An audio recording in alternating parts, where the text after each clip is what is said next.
green. Are you an ultimate Eagles football fan? Well, you're in the right place.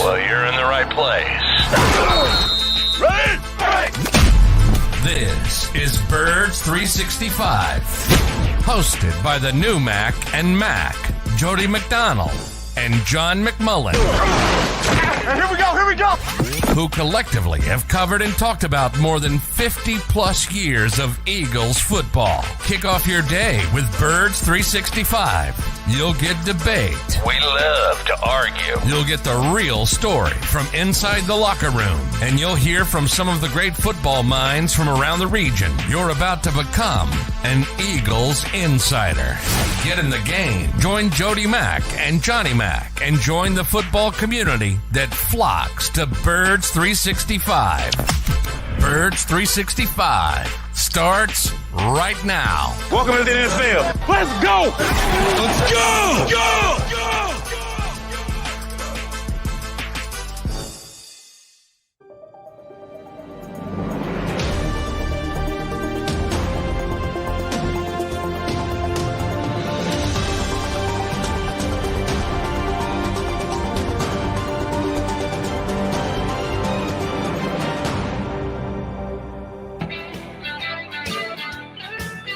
And a good day after, Eagles fans. Round one of the NFL draft in the books.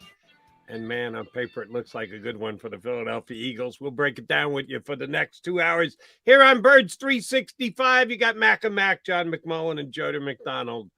How many hours of sleep did you get, McMullen? Oh, man, don't even get me started. I had you knew it was going to be a long night, and of course it was a long night. Yeah, you got to do some heavy lifting here, Jody. I just woke up and I'm like, oh man, I didn't know what time it was. I was like, oh, I better check. I got up about 7:28, which is rare for me. Exactly. I'm usually up closer to 5:28 than 7:28. But we know exactly what we're going to be talking about. The two picks that the Philadelphia Eagles made 50 some odd years ago. Mama Mac taught me, if it looks too good to be true, chances are it's not. And that's my only trepidation with the Eagles today, because they got two outstanding, talented players, guys who most people projected were going to go higher, if not much higher than where they went, and they both end up in Philadelphia Eagle green. They've reunited the championship defense from Georgia from 2 years ago.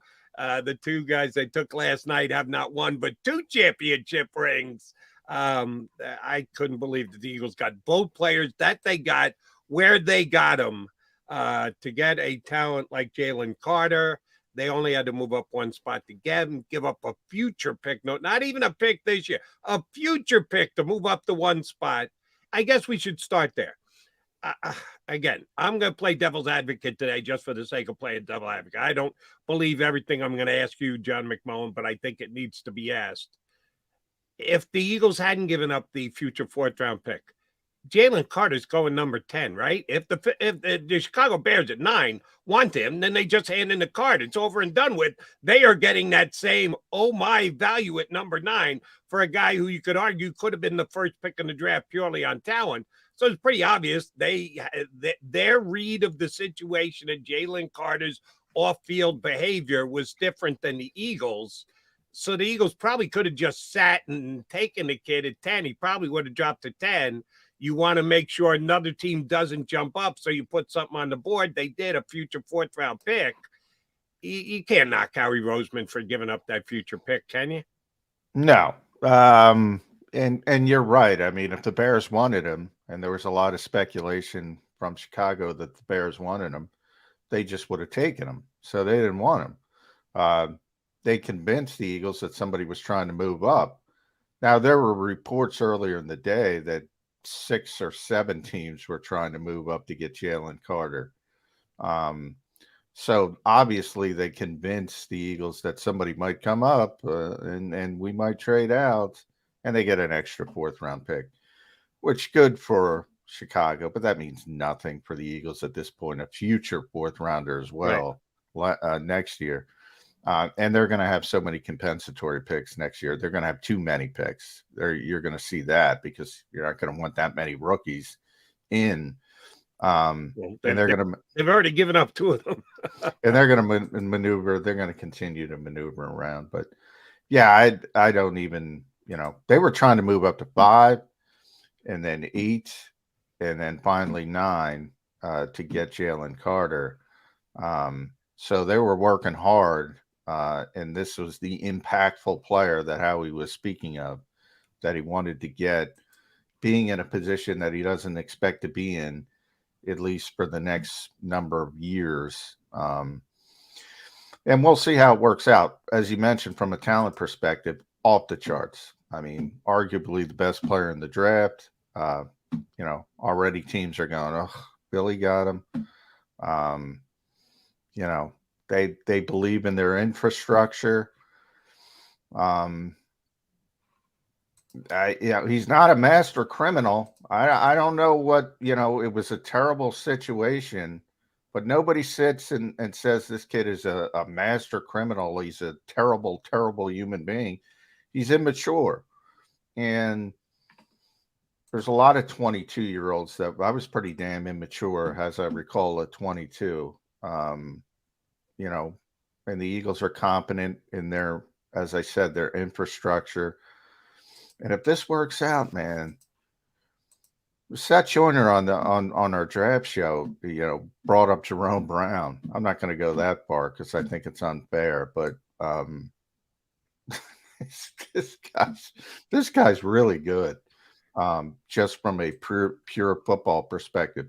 And I remember back a couple months, I think it was Mike Gill on his show. He asked me, what would be the no-brainer for the Eagles? And I said, a football perspective, just football. Sure. Jalen Carter. The easiest decision he's ever made. Fits everything the Eagles believe in from a football position they value, player they value, what he does, type of player, can rush the passer. Remember, Javon Hargrave, great pass rusher, not good against the run. Jordan Davis, build, still young, great against the run, not a great pass rusher. This guy's everything. So the rich get richer. And the only thing that's going to derail it is if he stays 22 forever and he continues to do knucklehead things. And I always remember Jim Schwartz talking about Nigel Bradham. If you do too many knucklehead things, somebody's going to call you a knucklehead. Then we'll see from that perspective. But, man, I mean, I don't know what these teams are doing, Jody. I don't know what I look at this first round, and there was a lot of surprises in the first round. Houston obviously did a tremendous job. So they did, Nick Cesario did a phenomenal job, not only with his plan, but locking things up and, hiding what he was really going to do. But they were starting at 2 and 12. I mean, they're supposed to do good things. Some of these other teams, I just shake my head. And they just give opportunities to a team like the Eagles. And I'm tired. I wish they would do something stupid. They just keep making good decisions. And ultimately, I was thinking about it because I saw so many bad decisions throughout this first round by NFL GMs. And I'm like, what is going on here? What is going on? And the only thing I can come down to is experience. Howie made a ton of bad decisions early in his GM career. And other teams, and I've said this all the time, and this is the stability with Jeffrey Lurie, they don't get the experience. They don't get the experience to learn from their mistakes. They make a bunch of dumb mistakes, then they get blown out and they get fired. And they move on to the next guy who starts the cycle over again. And he's made mistakes, but he's been doing it for so long now. I think he's just calmer. He's more reasoned. And if it's something's in front of him, and as you mentioned, it looks too good to be true, maybe it is too good to be true. But I'll give you half an explanation, John. And you and I have surely discussed this before on the show.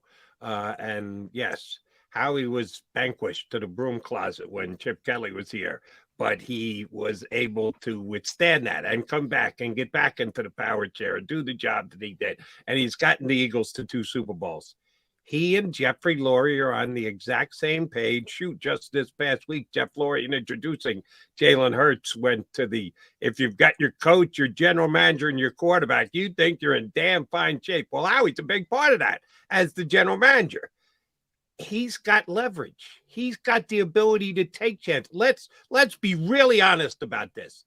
The Eagles took 2 chances with the 2 picks that they got.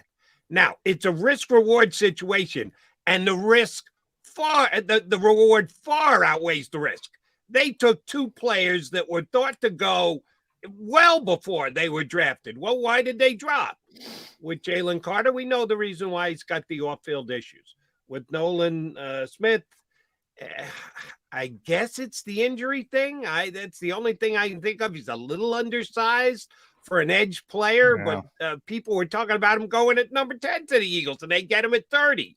So there's a little risk tied to each of those 2 individuals. I thought he was going number 10 to the Eagles. If they couldn't move up, I knew they were trying to move up, but if they couldn't, I thought he would, because I thought Carter would go, and maybe he wouldn't have at this point, as you mentioned.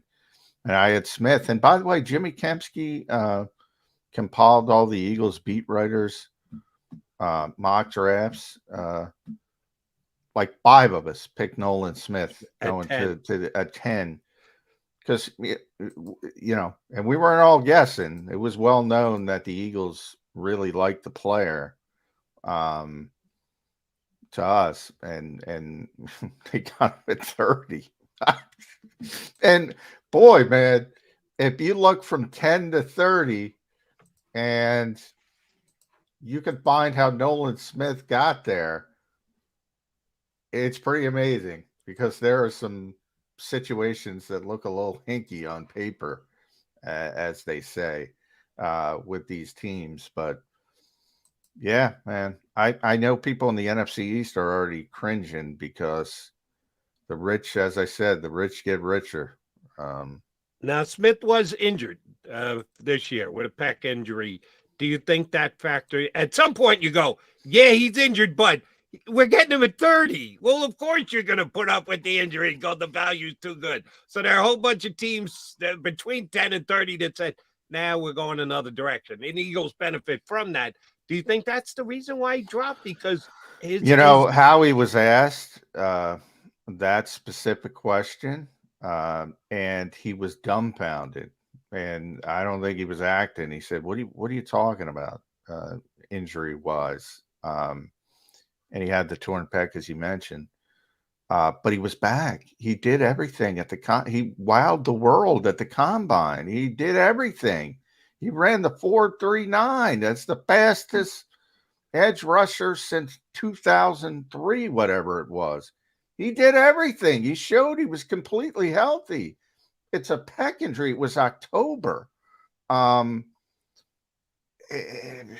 sure it factored into certain teams, but pec injuries are pretty prevalent. I mean, there's a history. There's significant injuries. They take time to rehab. They knock you out, but once you come back, you're back. Yeah, it's not one of those injuries where it affects you long term, or you see these big fall offs.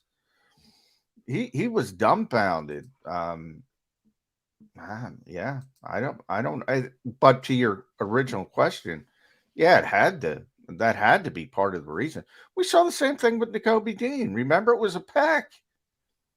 It was a pec, and it wasn't even a fully torn pec. It was a partially torn pec for Nakobe, and he fell from potential late first round, certainly at worst early second round, to the third round.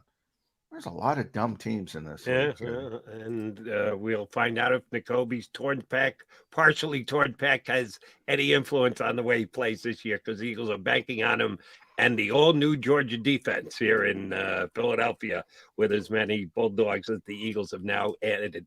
One other thing I want to get out of you before we get to Les Bowen, is going to be our first guest. We got Les up here.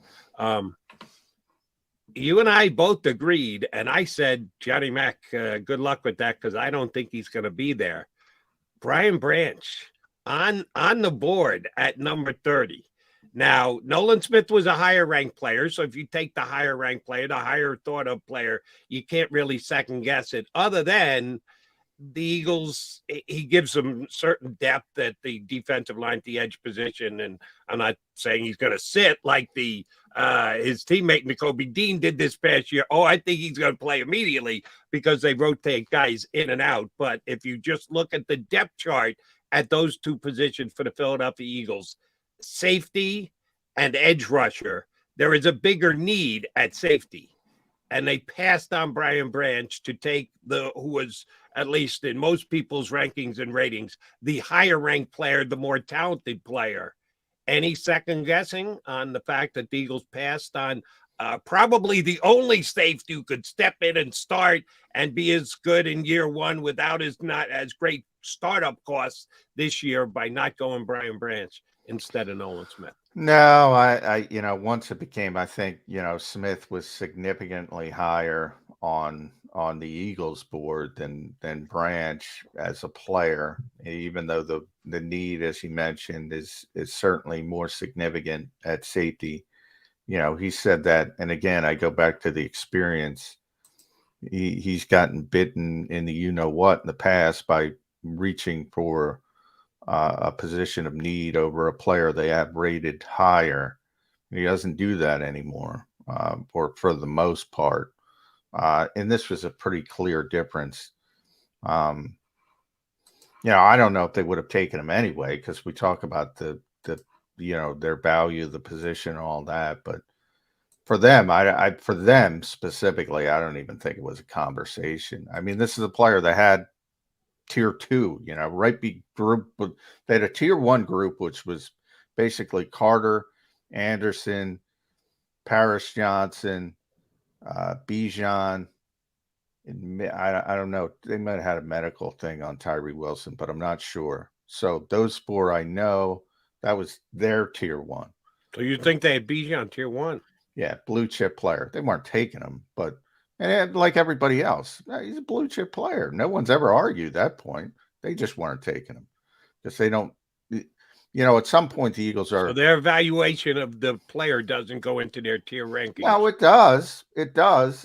But at some point, that's what I was about to say. The evaluation has got to match up with the valuation of the Eagles. They're not going to be the team that takes Jack Campbell at 19.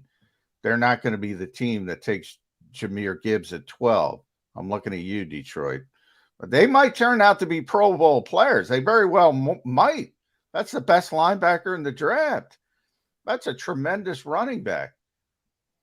Could have gotten them later, Detroit. So it's that game of evaluation versus evaluation. The Eagles are good at it. So they knew he was a blue chip player, but they just weren't going to take him. And luckily, it's off the board. Luckily for Howard, luckily for Eagles fans, they can't say if he got taken 11 and he turns into Jim Brown, the sequel. Oh, we could have had Bijan. Well, you couldn't have Bijan now. It's Atlanta, another great organization, by the way. How many skill positions players are going to take, Arthur Smith, with no quarterback?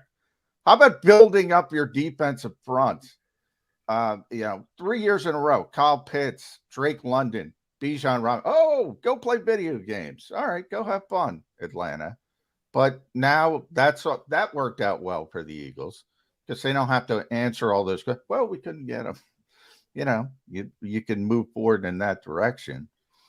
Yeah, I mean, grades are goofy right away. We all know that. But I mean, it's hard to say the Eagles had a bad night.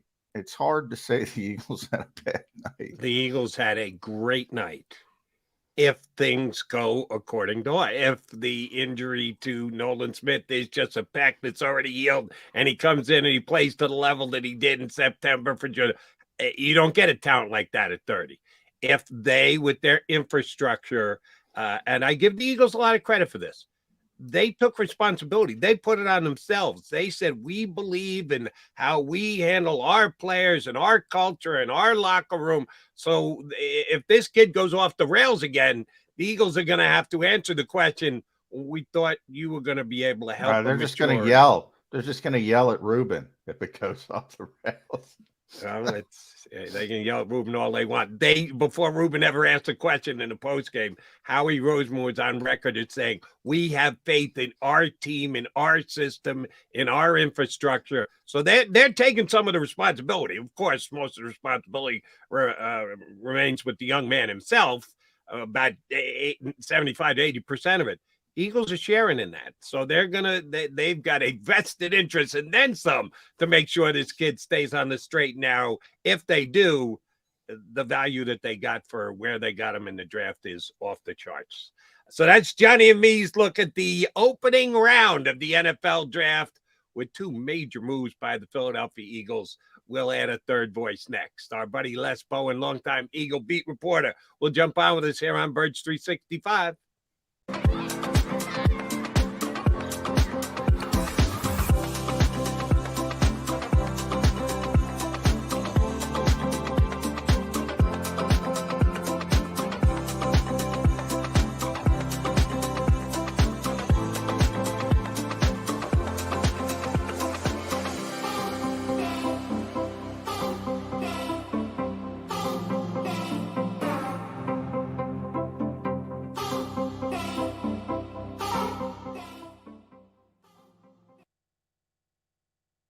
Heading down the shore, have a ball once more.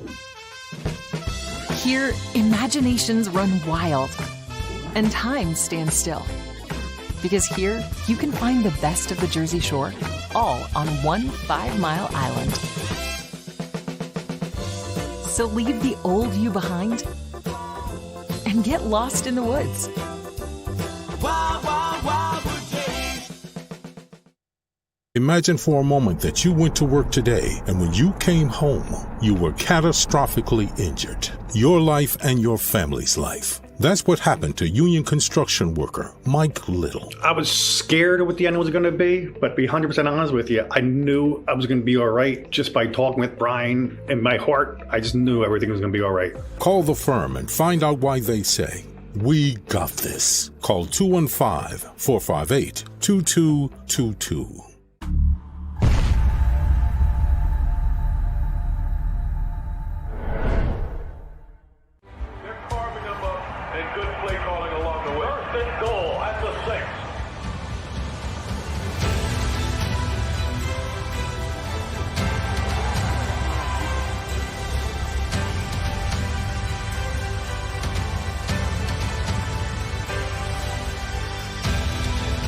Field of life, First Trust Bank is there for you.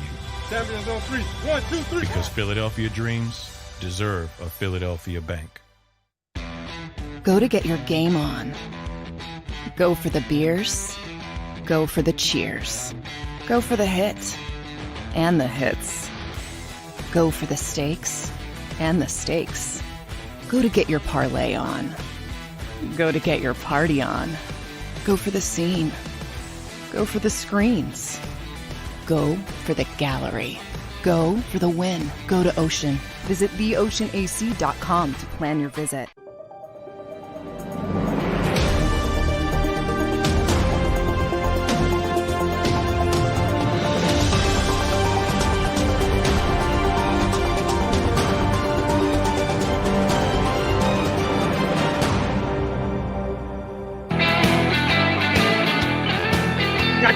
That guys, John McMullen going on short sleep, and Jody McDonald here with you on Birds 365.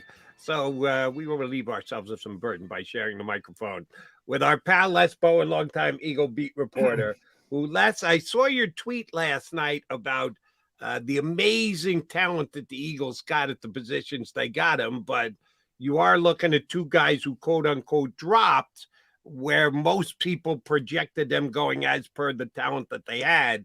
And it always makes you question, well, why did they drop? What do you think is the reason the Eagles were able to get the two players where they got them? Hey, guys. Well, the first is very obvious with Jalen Carter. It's the incidents that have taken place, including the speeding, that the race that ended up, the other car, two people were killed. and subsequently showing up at his pro day overweight and unable to complete the drills. I think that's, if you rewind the tape to the end of the college football season, people were talking about Jalen Carter as a #1 overall pick.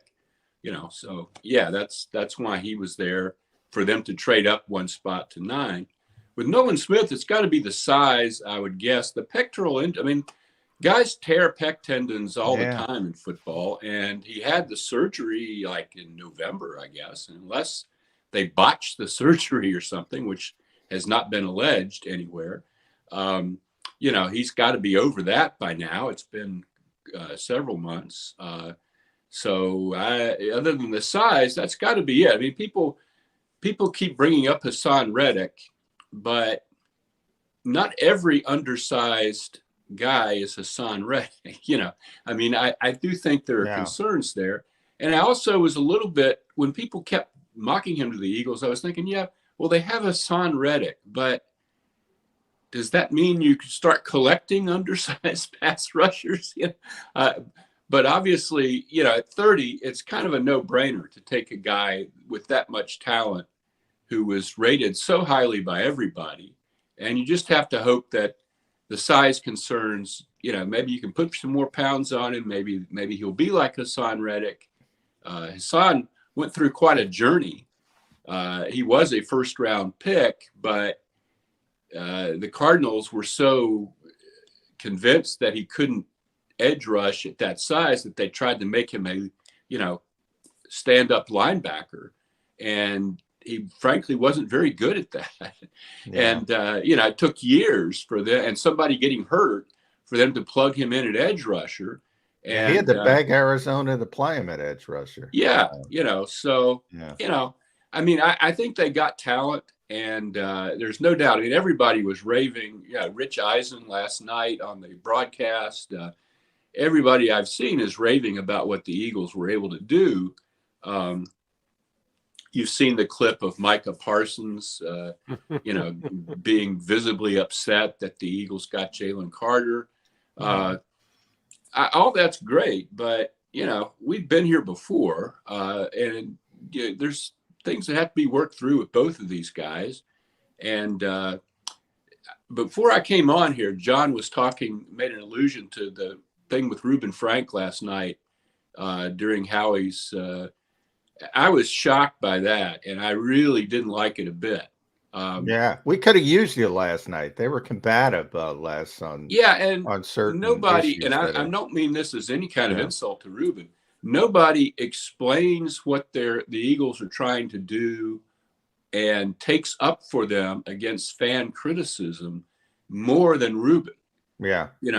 Reuben is one of their stalwarts, probably the person who, goes to bat for them more than anyone in the media. And for them to act like he's done something awful, and they ganged up out. What he pointed out was exactly right. And, there's plenty of time for Jalen Carter to figure this out. But first with Melissa Stark on the broadcast I was watching, he had his answer started out with, "I don't know," when asked what he learned about the tragedy that took place in January. And then with you guys on the conference call where he's like, "Oh, he didn't ask much about that." Drew Rosenhaus is his agent.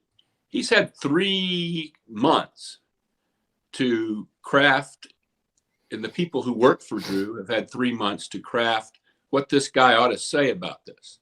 And it's not an ongoing investigation, as Howie Roseman tried to claim, that he reached a plea deal and, was given probation in March. As far as I know, there's nothing pending on this that he needs to be. It's completely closed. From a legal standpoint. It's past time for them to give him a compassionate, thoughtful response to this question.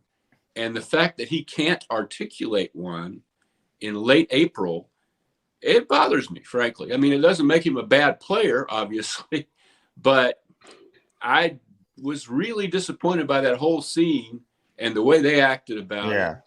Well, And, here's my thing, Les. The Eagles are correct as well in one aspect of this.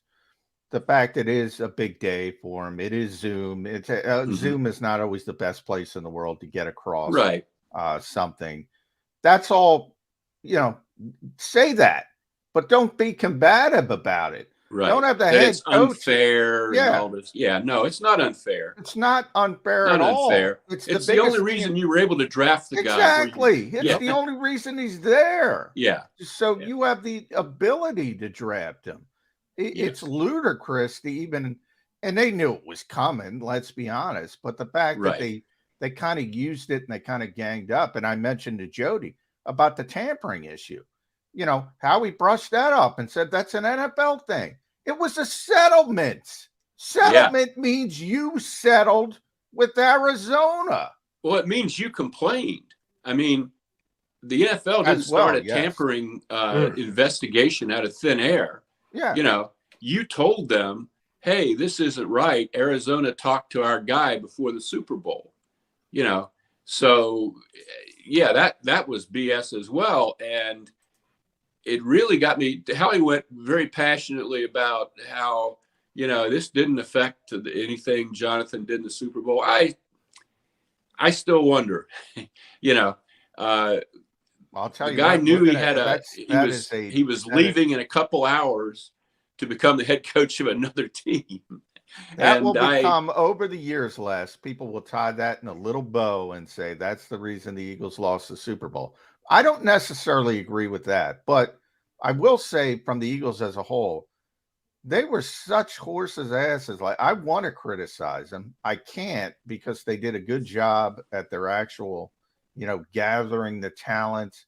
But man, there's a little bit of haughtiness to this organization, and it's coming back. And maybe it's deserved, maybe it's not deserved. But it was off-putting. I'll say that. It was off-putting. But I can't criticize the guy because he did, I had them taking Nolan Smith at 10. Jimmy Kemsky collected all our mock drafts. 5 of us had the Eagles taking Nolan Smith at 10. I think there's a lot of bad GMs in this league and how he's taking advantage of them. But Jalen Carter, I mean, you brought up, we all know about the incident. Here's what concerns me, Les.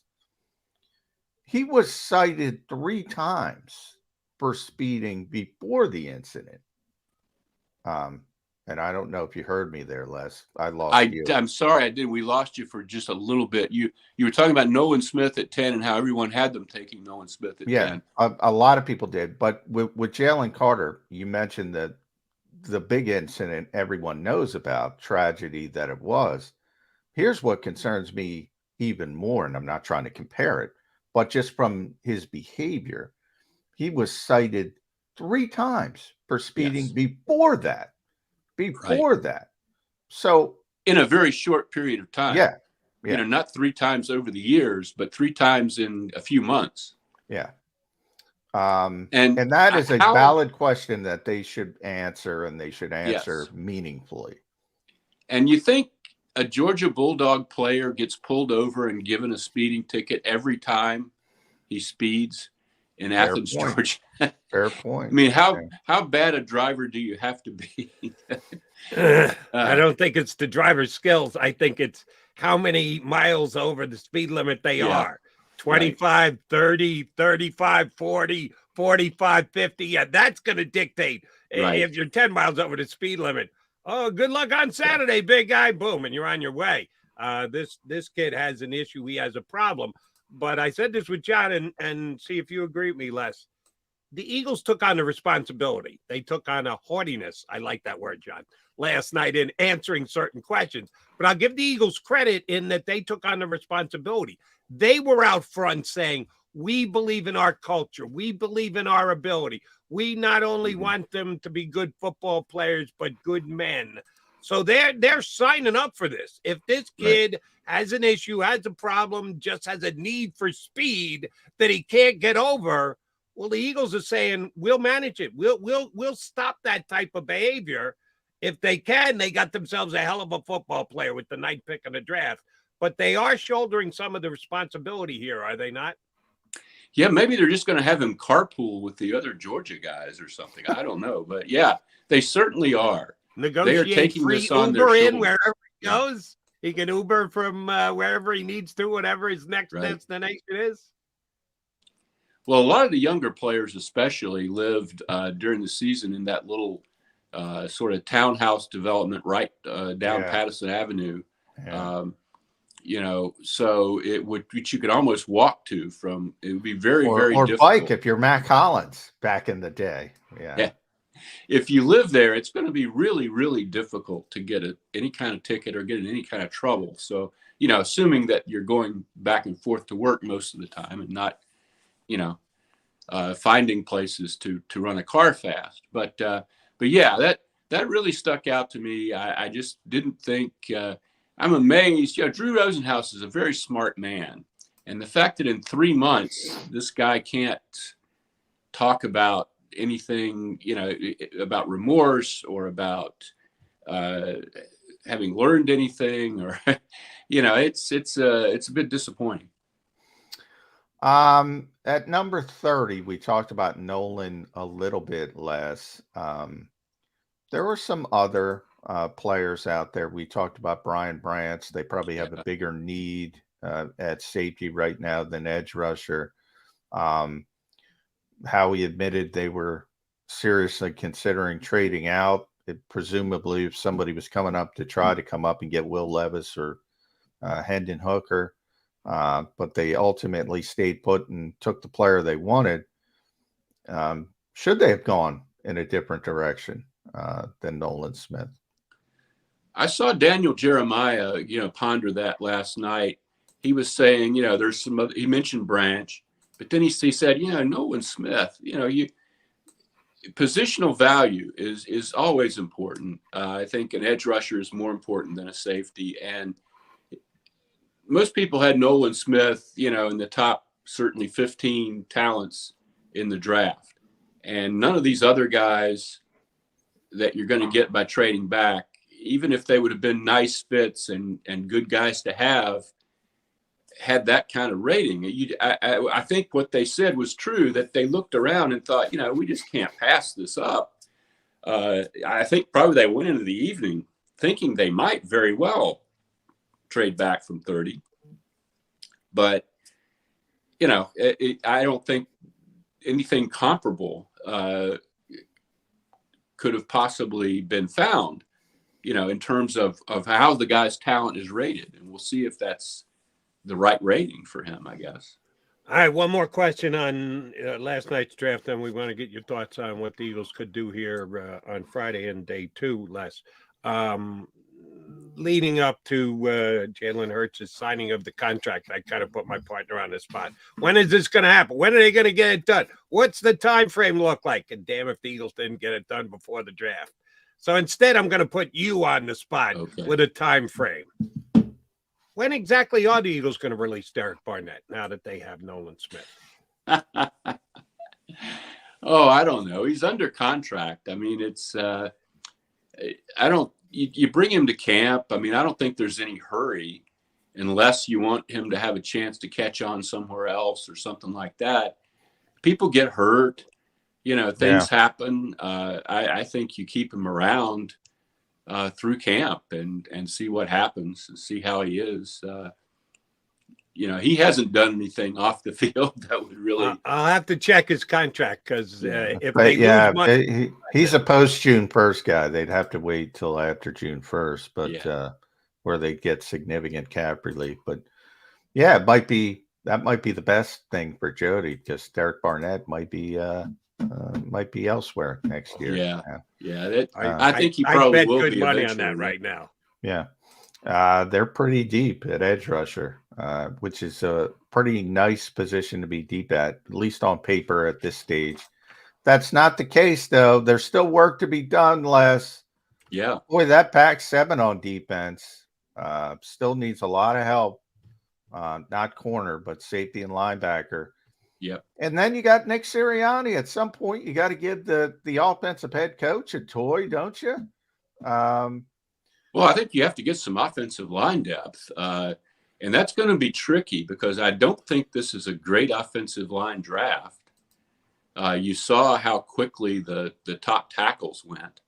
Yeah. You've lost Isaac Suomalo. You've lost Andre Dillard. This is almost certainly Kelsey's last year. I was really struck in some of the remarks they made earlier in the offseason. They were kind of lukewarm about Juergens at right guard. And that raises a concern that I had, which is that although he's a great young player and Kelsey's successor and all that stuff, he's really light. His stature isn't quite what Suomalo's stature was, although somehow he's listed at a very close weight to Suomalo. I've seen the two of them stand next to each other. I'm not sure that's real accurate. Yeah, I'm with you. Some of these weights, Les. Yeah. They say Nakobe's, I don't know. They got him at 220. I don't know. Cam Juergens is not as big as Isaac Seumalo.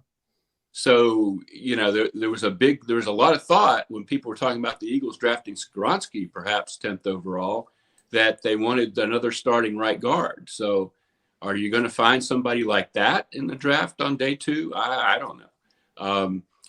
Everybody, of course, the fans all want to know about running back. Day 2, I don't know, since you didn't get any OL or safety or, corner, linebacker, anything like that on day 1, I think running back might still take a back seat today, but you kind of go by your board, I guess, a little bit on that. It's not like you're drafting a punter in the 2nd or 3rd round. You get to 2nd, 3rd round, I think you have to go by who's the best player in most cases. But, there's a lot of stuff that they still have to do. And they have that vast space there where they don't have any picks. Yeah. On the 3rd day. And I do expect them to do something about that. I really do. So well, it helps that they got to get up in the 3rd round with the tampering. So now they move basically from the back end of the 3rd round to the front end. Yes. And who knows? Maybe they can manipulate those 2 picks. They pick it at the end of the 2nd round as well, and get something into the day 3, as you mentioned. But the guards are interesting because, they're still there. Osiris Torrance from Florida. Yeah. Steve Avila. A lot of people have speculated. I think Daniel Jeremiah say he was a Jeff Stoutland guy. Stout would like him. Anthony Bradford from LSU. I would not be at all something surprised with the offensive line. Won't be sexy, but needed. All right, but let's talk sexy, John, since you did mention that you got to throw a bone to your offensive-minded coach since you took two defensive linemen with your first 2 picks in the 1st round. And, I think running back is the position. I'm a big Zach Charbonnet fan, and I hope the Eagles, either he drops down to 62 or they do the just move up slightly if they need to, just like they did for Jalen Carter last night. But if they don't, if they decide they need to do other things or Charbonnet comes off the board really early in the 2nd round, let me throw a name by you. A player that they could acquire via trade. And I would suggest the amount that you'd have to give up would be next to nothing, like a certainly day 3 pick and maybe even a 7th round pick. Bring a homeboy home. DeAndre Swift is going to become the forgotten man in Detroit. They used the 17th pick in the draft to take Jahmyr Gibbs. 12th pick in the draft. Excuse me. I apologize. Let me repeat that. 12th. Underestimating the Lions' questionable choice. And they also signed Montgomery this offseason. He's going to get buried in Detroit. He rushed for 5.5 yards per carry last year. He never got the ball. How he scored 5 touchdowns, I don't know, because Jamal Williams became their inside the 5-yard line guy. Otherwise, he could have had 12 touchdowns this past year. They've completely buried that young man. It's disadvantageous in that he's on the last year of his contract. Last year of his rookie deal was a second-round pick right at the top of the second round, but doesn't have that fifth-year option that first-rounders do. Right. He counts like 1.1 million against the cap this year, so that fits the mode of the Eagles looking for some bargain basement type guys. He's only got 1 year to go. What could Detroit ask for him? They probably will cut him. If they trade him, at least they get something. If you're the Eagles, would you give up a 7th-round pick for a player just for 1 year to upgrade your running back position? Yeah, I probably would. I actually saw a quote last night from the Lions general manager. He was asked about DeAndre Swift, and his answer was it played right into what you're saying. He was like, yeah, he's still here. He's still here. I mean, it was ringing endorsement, huh, Les? Yeah. Literally, he said something like he's still on the roster. Yeah. But there again, just like with a guy sliding in the draft, I know he's going to the final year of his contract, but why are they so lukewarm on DeAndre Swift? They certainly weren't lukewarm on him when they drafted him. What's going on there exactly? I don't know. I don't have any idea. But yeah. Who was that? Plus, he's local. Sometimes that works for you. Sometimes it works against you. It worked beautifully with Hassan Reddick. Right. Who was that cornerback? Remember and Kaiser White gave him a good year too. Don't forget Kaiser coming home too. Got in trouble right out in front of the Nova. Broad Patterson, like 100, yes, 300 I was feet trying away. to remember his name. I don't remember the name. He he was in Carolina. He came from Carolina. Or Darryl Worley. Yeah. Right in Broad and Patterson, which is, you could throw a stone and hit the NovaCare complex. And they got rid of him right away. It's like, that you're right. Sometimes bringing a guy back into his home environment isn't a great thing. Sometimes it is. That Jody, that's fine with me. Assuming that DeAndre Swift has his head on right and everything, and isn't, doesn't have some kind of injury. Send Big Dom out to St. Joe's Prep and get the real deal on the kid. Yeah. And by the way, there's another reason to bring him in here. Where'd he go to school? Georgia. That would be the University of Georgia, and the Eagles are collecting those guys left, right, and center. Why not one more? Yeah. Good point. Yeah. They love Georgia players. But by the way, let's talk about Howie, Les. Really, since Jalen Reagor seems to be the demarcation line. The Eagles got too cute with that. They knew Jefferson was better, but they wanted a specific type of player. Mm-hmm. I remember them talking about stretching the field vertically and horizontally. You probably remember that. Yeah. Instead of just taking the guy, hey, he's really good. Let's just take him. He's a really good receiver. And ever since then, boy, whether it's at the top of the draft, it was Devontae Smith and Landon Dickerson. And last year's draft still to be determined, but they remain very high on Jordan Davis and Nakobe Dean and Cam Jurgens. And now we have this draft. It seems like they've simplified the process. They're not. That's a good thing. Yeah, you're absolutely right. For a long time, Howie, and it's weird for a guy like Howie who spends a lot of time in SEC territory. Last I heard, he had a place down there on the Gulf Shore, which is where a lot of those SEC people spend their off seasons. The Eagles almost had I wouldn't say they had a prejudice against the SEC, but they didn't take the high picks from there. They looked for Pac-12 guys and, traits, like you said, and they are going blue chip these days. There's no doubt about it. Big school guys who really proved it in college, and I can't say I disagree with that at all. But there's no more. With JJ Arthega-Whiteside, it was the catch radius. he had this wonderful catch radius. Yeah. Except he couldn't catch, so the radius didn't matter. You know, they're not doing stuff like that as much, and I think that's a good thing. All right, we need to take a moment and passing in silence for Jalen Hurts. He was the highest paid player in the National Football League for less than a week. 4 days, baby. 4 days. Was that all it was? Was 4 days? Yeah. How long has Roman Reigns' title been going? Almost close to 1,000. Jalen held the belt for 4 days before he had to give it up to Lamar Jackson as the highest paid player in the National Football League. It was a hell of a run. I'm sure he's crushed.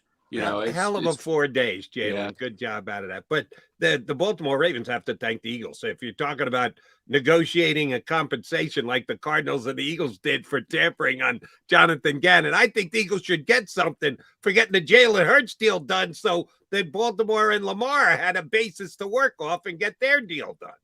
Yeah, you know, there's a lot of rhetoric going around about, oh, look at all the money he saved not having an agent. You know, look. Well, you're right. They just took the Eagles contract, added a few dollars, you know, $1 here. Yeah, $1 million so that he was the new highest paid player. Yeah. That's it. Yeah. And if the Eagles hadn't done this, I don't know how this would have ever gotten resolved. I'm not a big agent guy. But you do need some sort of representation, even if it's a family lawyer or somebody. This was going in a very bad direction. You know, when Lamar Jackson requests a trade, everybody says, oh, well, they don't have to trade him, you know, blah, blah, blah, blah, blah, blah, blah, blah. Well, he's your quarterback. You can't play with a quarterback who wants to be somewhere else. Yeah. And that's just insane. So, you know, they can thank the Eagles for pulling their season back together, I think. You know, this was it wasn't like, oh, he saved all this money and everybody lives happily ever after. It was really a long-running disaster that was headed for the rocks. And I'm glad he pulled up and, you know, did what he needed to do here. And I'm glad the Ravens were able to get this resolved. But, yeah, it's certainly that. And you'll see probably the Joe Burrow and the guy in the LA Chargers guy, Herbert. Yeah. You know, you'll see those contracts come in pretty close to what the Eagles did as well, I'll bet. Yeah, I think Joe's going to end up on top. He's going to be number one for the year whenever he gets it done. And then we'll go from there. But you know, Les, at Les Bowen, follow Les on Twitter. Longtime Eagles reporter, does a tremendous job with this team. Look, I'm going to make Joe Banner happy. He started this really. Yeah, you know, the Eagles go first. They always want to go first with these contracts. It's the right thing to do. Why do people question it? I think, you know, like when it doesn't work out with Carson Wentz, that doesn't mean the contract was bad. I always say contract was good. The contract people did their job. Then the evaluation and coaching and all that. Then it's up to them. You hand the baton off to them. This is a good deal from the Eagles' perspective with Jalen Hurts. Agree or disagree? I agree. Joe has been critical of it from a player perspective, which he almost always is now. Yeah. Now that Joe isn't in the business, he wants to be an agent. Either that or he just hates agents so much that every deal, the guy could have gotten more money. You know, Joe is consistent on this. I haven't seen a deal in the last couple of years that Joe didn't think the player should have gotten more money. You know, my point with Joe, and of course Joe knows what he's doing, but this wasn't an adversarial, you know, I'm going to get everything and leave you with nothing sort of situation. Jalen Hurts, as he articulated beautifully the other day, wants to win the Super Bowl. Yes, he wants to make a lot of money, and he is making plenty of money. He's not being taken advantage of in any way.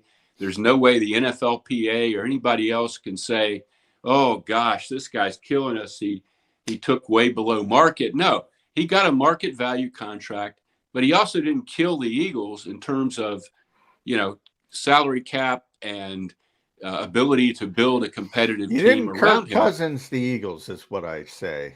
He didn't milk Right. And every Jalen last Hurts cent. isn't trying to beat Jeffrey Lurie. Yeah.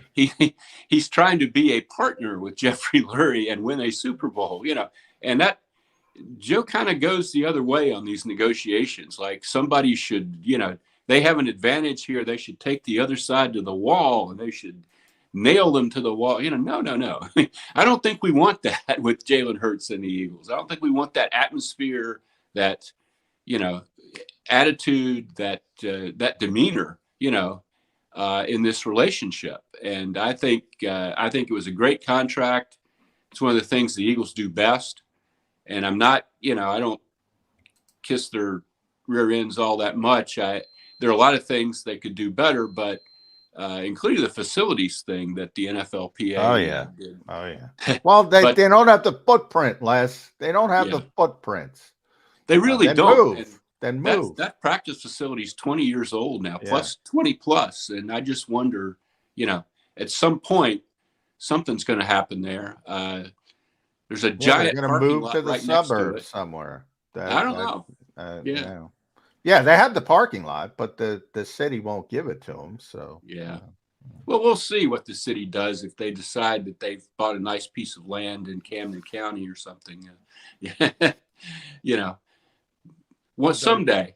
It's coming because County. I don't think the Eagles are going to Camden County anytime soon. No. We shall see. It'd be convenient for me though. If they did. It could be convenient for Nick as well. Maybe they want to help the coach out. Yeah. That's right. Save you guys toll money going across the bridge. Yes. Les Bowen, thank you very much for jumping in. We'll be calling in a couple of weeks. Thanks for doing it today, big guy. My pleasure, guys. Thank you. Thank you, Bowen, Les. here with us on Birds 365. One quick maybe a couple of quick Jalen Hurts contract points before we get to break. Mike Florio, who I like a lot on Pro Football Talk yesterday, given the details of the Lamar Jackson contract.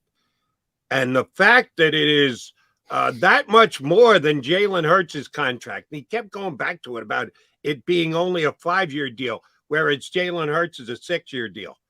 Well, Jalen Hurts is still under contract from his previous deal. Yeah. Jalen Hurts isn't a 6-year contract. Yeah, they tied it in, but you and I both know, Johnny, that they left the last year of his rookie deal in place, basically added a little signing bonus money to it so they could spread it out over a longer period of time. Jalen Hurts is locked up for 6 years just because he had a year to go on his deal. Lamar Jackson had nothing left on his deal. They had to go the full 5 years. So the way he's been writing about it, just been disingenuous. I don't know if he feels he owes it to Lamar Jackson to hype up what Lamar got. Just hasn't made any sense. And his comparison between the two deals has been dumb. And I think it shows that the fact that the Lamar contract comes in as similar as it is for the 5 years of the deal. Not Jalen's first year, that's separate, but the last 5 years of Jalen's deal and the full 5 years of Lamar are so comparable. That tells you how good a deal it was done by the Eagles. It was a fair deal on both sides. They didn't get a hometown discount. They didn't have to, as you pointed out, Jalen didn't Kirk Cousins them, hold their noose to the neck and ask for every single dollar guaranteed. No, it was a great contract on both sides.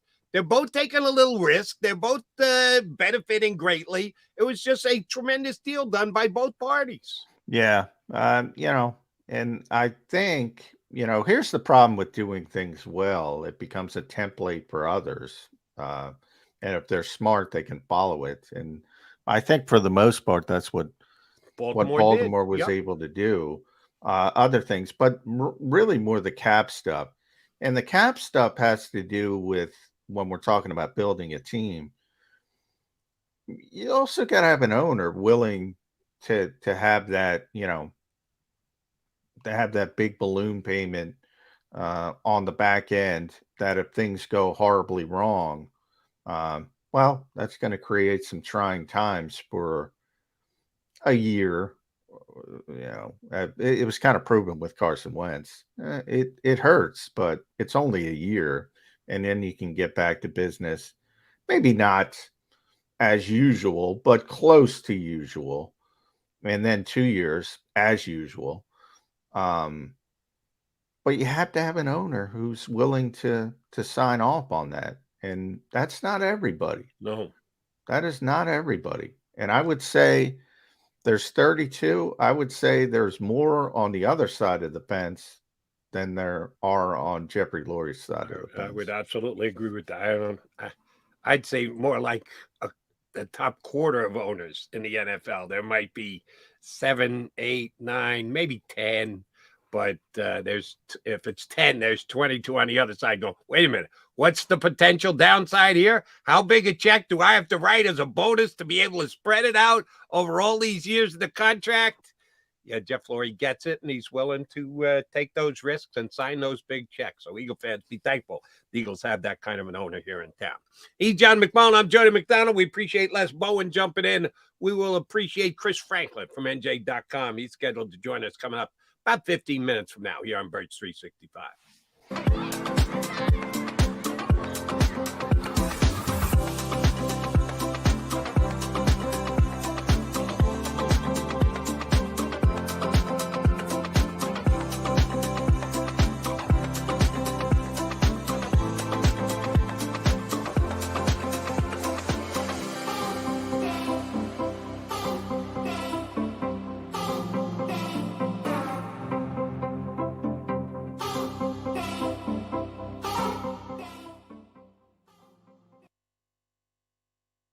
Heading down the shore, have a ball once more.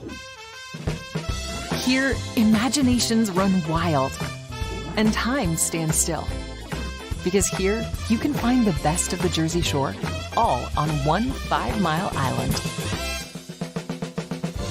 So leave the old you behind and get lost in the woods. Wild, wild, wild wood days. Imagine for a moment that you went to work today and when you came home, you were catastrophically injured. Your life and your family's life. That's what happened to union construction worker Mike Little. I was scared of what the end was going to be, but to be 100% honest with you, I knew I was going to be all right just by talking with Brian. In my heart, I just knew everything was going to be all right. Call the firm and find out why they say, "We got this." Call 215-458-2222.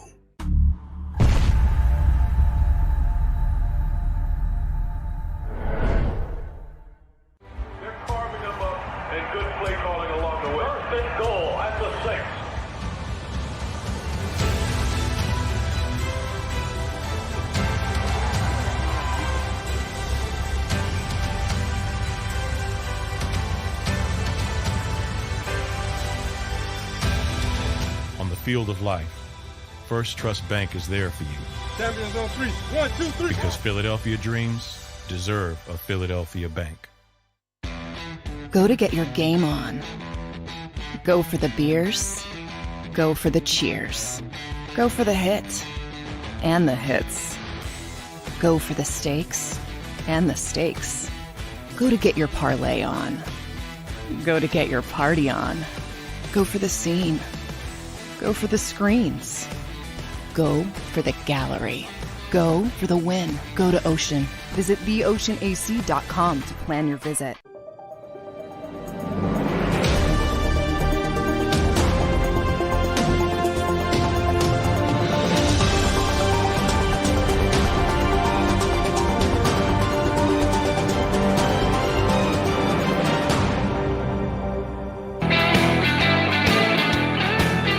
Got your Mac guys here on Birds 365. John McMullen and Jody McDonald. We will get Chris Franklin from NJ.com up. He is usually our Monday guy after Eagle game, so he might as well be our post-game Chris. Yeah, post-game Chris. After day one of the draft. Franklin will join us coming up in less than 15 minutes now. I do want to address one of our guys here on the stream, John. I have been checking out the stream today because I want to see what Eagle fans think about the job that Howie Roseman and the organization did last night. The two quality players that they got the positions that they drafted him in. And one of our streamers, La Familia, called me out and said, I need to acknowledge the fact that I was wrong that the Eagles got the player that they got in last night's draft at number 9, Jalen Carter. Yeah, I was wrong. You need me to say it out loud? I'll look right in the camera and tell you I was wrong. I did not think the Eagles would get a chance at Jalen Carter. I thought Jalen Carter was going 5, at the latest 6 in the draft, and I didn't think the Eagles were going to be able to trade up to get him. I did not disparage the player because I had him going 3 or 4 picks higher than he actually went. So I didn't disparage Jalen Carter at all, and I just didn't think the Eagles were going to be able to get up and get the player. So if you needed me to say I was wrong, guess what? I was wrong. But I'm keeping good company. Nobody. Well, you know, people say it with me all the time. McMullen hates Bijan. How many times did I say he's a blue chip stinking player? I said the Eagles weren't taking him.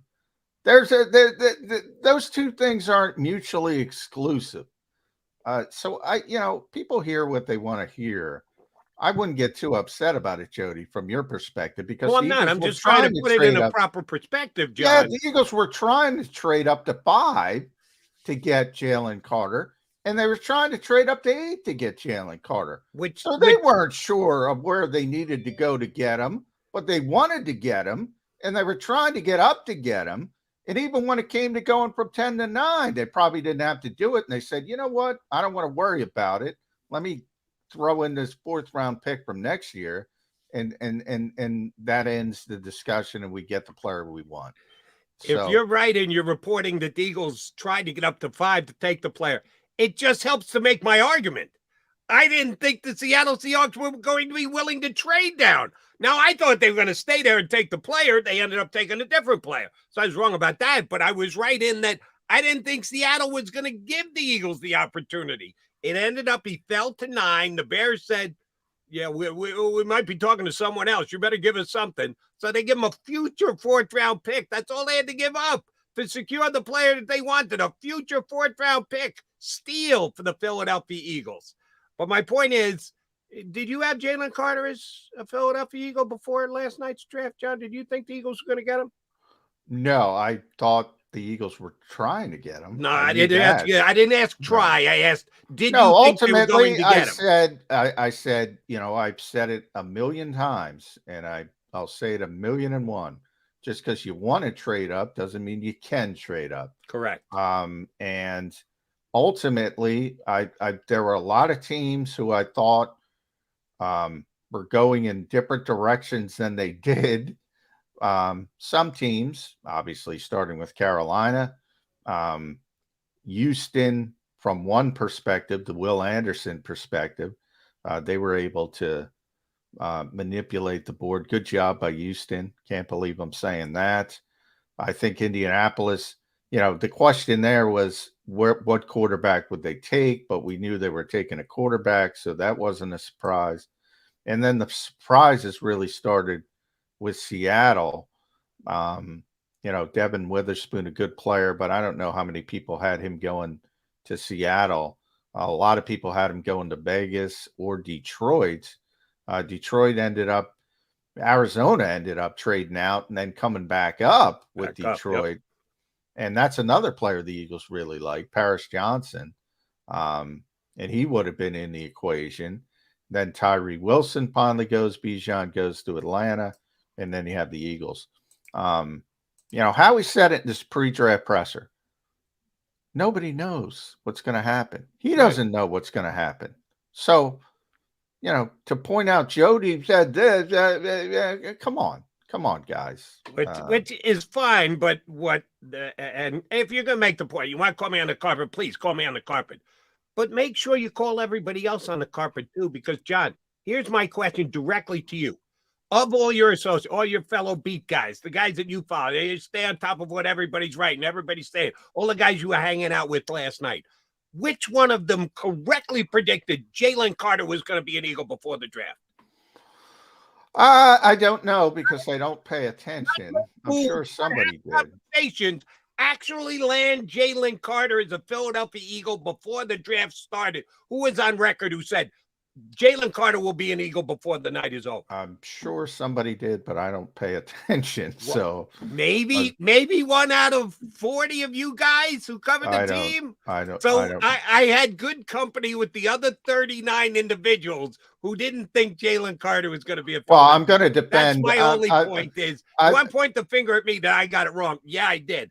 Just do me a favor, point the finger at the other 38 who also thought that he wasn't going to be an Eagle. Yeah, I'm going to defend myself here. Now I have to defend myself and a bunch of other reporters. There were a number of us that knew the Eagles were trying to trade up and trying to get Jalen Carter. Now, they were also trying to get Will Anderson, but that was kind of a pipe dream. So they were trying to get, and that's why I described it as a pass rusher. And I was on 75 shows yesterday, so people can look at it. And I said it 175 times. They were trying to get up. It was very known to us past 24, 48 hours what was going on. Again, easier said than done. I don't really care about my mock draft. I mean, it basically pick two. All right, throw it in the garbage. I don't like mock drafts. I only do mock drafts because I'm forced to do mock drafts. I think they're a silly exercise. We always talk about trade. Oh, Certain's going to trade number 17 for a 3rd round pick and a 4th round pick in 2024. I get it. It's fun for people. It's not meaningful in any way. So to me, the bigger point of it is the reporting. And a lot of people were on it yesterday and the day before that this was what the Eagles were trying to do. Now, trying to do and getting it accomplished are two different things. You know, it was big news. Another pet peeve of mine in 2018. I was telling people, hey, the Eagles were going to take Christian McCaffrey. The Eagles were going to take Christian McCaffrey in the 2017 draft if he fell. I've been saying it on this show since it started. Big one. And Albert Breer says, hey, the Eagles were going to take Christian McCaffrey in 2023 with all the Bijan talk, and everybody latched onto it. Oh, that means they're going to take Bijan. And I said, no, it doesn't. They weren't going to take Bijan. Different players, different time, different coaching staff, different skill set. But anyway, that stuff to me is more important. But yeah, people want to look at mock drafts. Have at it, you know, because I got a bunch of picks wrong. I'm just trying to defend myself here, John. I'm saying I'm with everybody else. If a whole bunch of people had said the Eagles are going to do what it takes to get Jalen Carter and he will be an Eagle by the end of the day, I would tip my hat to them. Damn, they either had a better crystal ball or more insights and more sources or whatever. I don't know of any.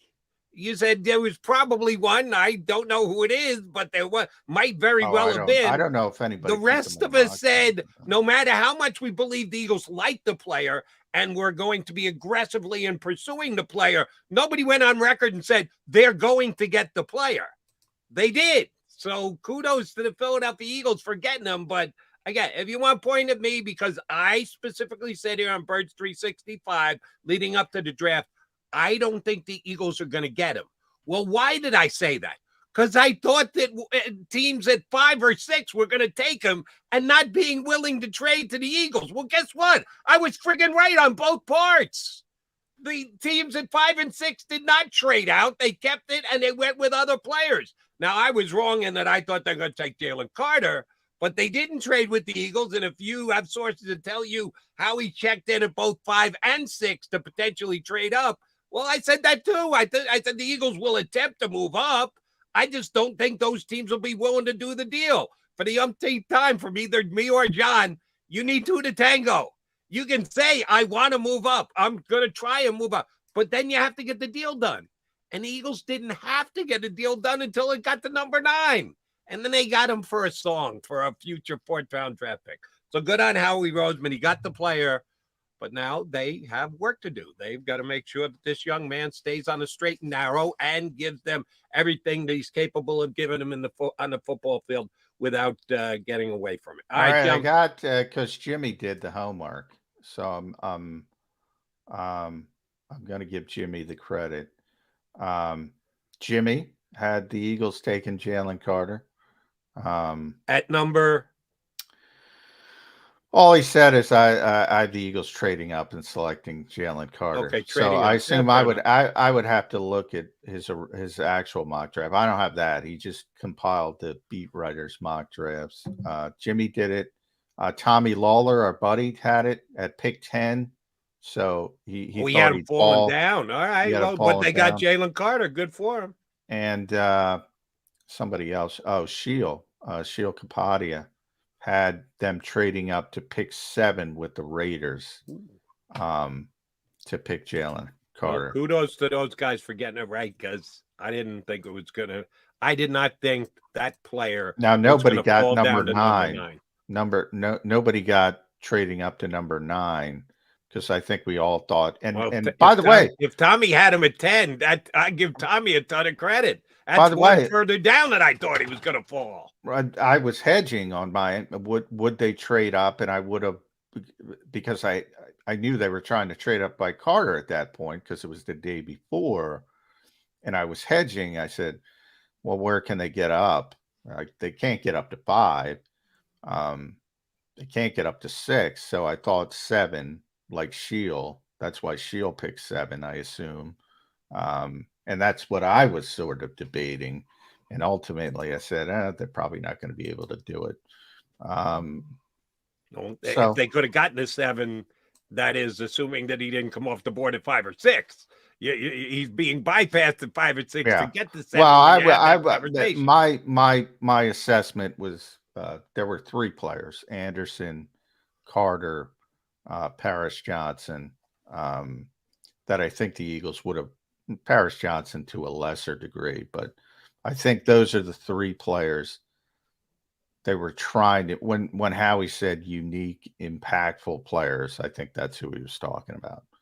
And I'm not 100% sure on Tyree Wilson because of medical issues. He had a Lisfranc injury, so I think that might have complicated the Eagles' thinking with him. And he did fall down the board a little bit, probably because of that injury status. He's McMullen. I'm McDonald. It's Mac and Mac here on Birds 365. Coming up next, our usual day after guy. Usually it's day after game. Today it's day after first round of the draft. Chris Franklin from NJ.com jumps aboard Birds 365.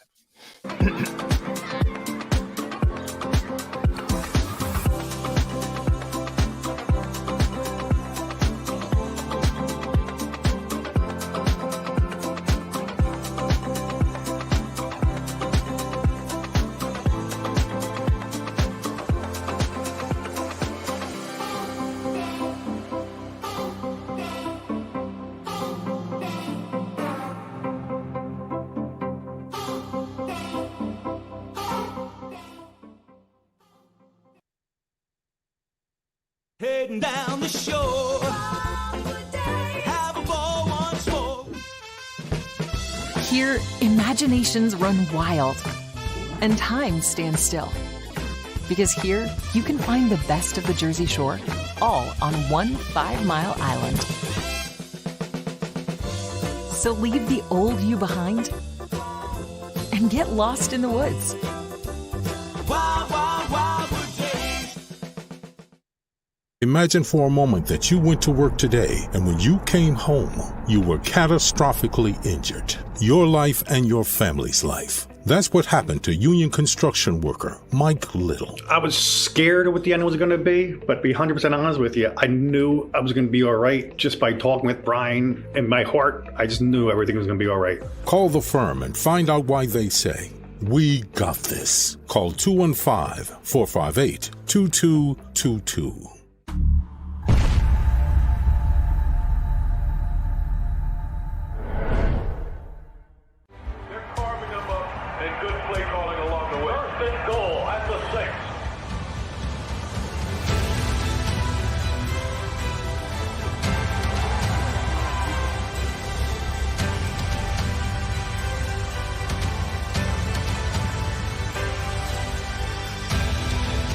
field of life, First Trust Bank is there for you. Champions on 3. 1, 2, 3. Because Philadelphia dreams deserve a Philadelphia bank. Go to get your game on. Go for the beers. Go for the cheers. Go for the hit and the hits. Go for the stakes and the stakes. Go to get your parlay on. Go to get your party on. Go for the scene. Go for the screens. Go for the gallery. Go for the win. Go to Ocean. Visit theoceanac.com to plan your visit.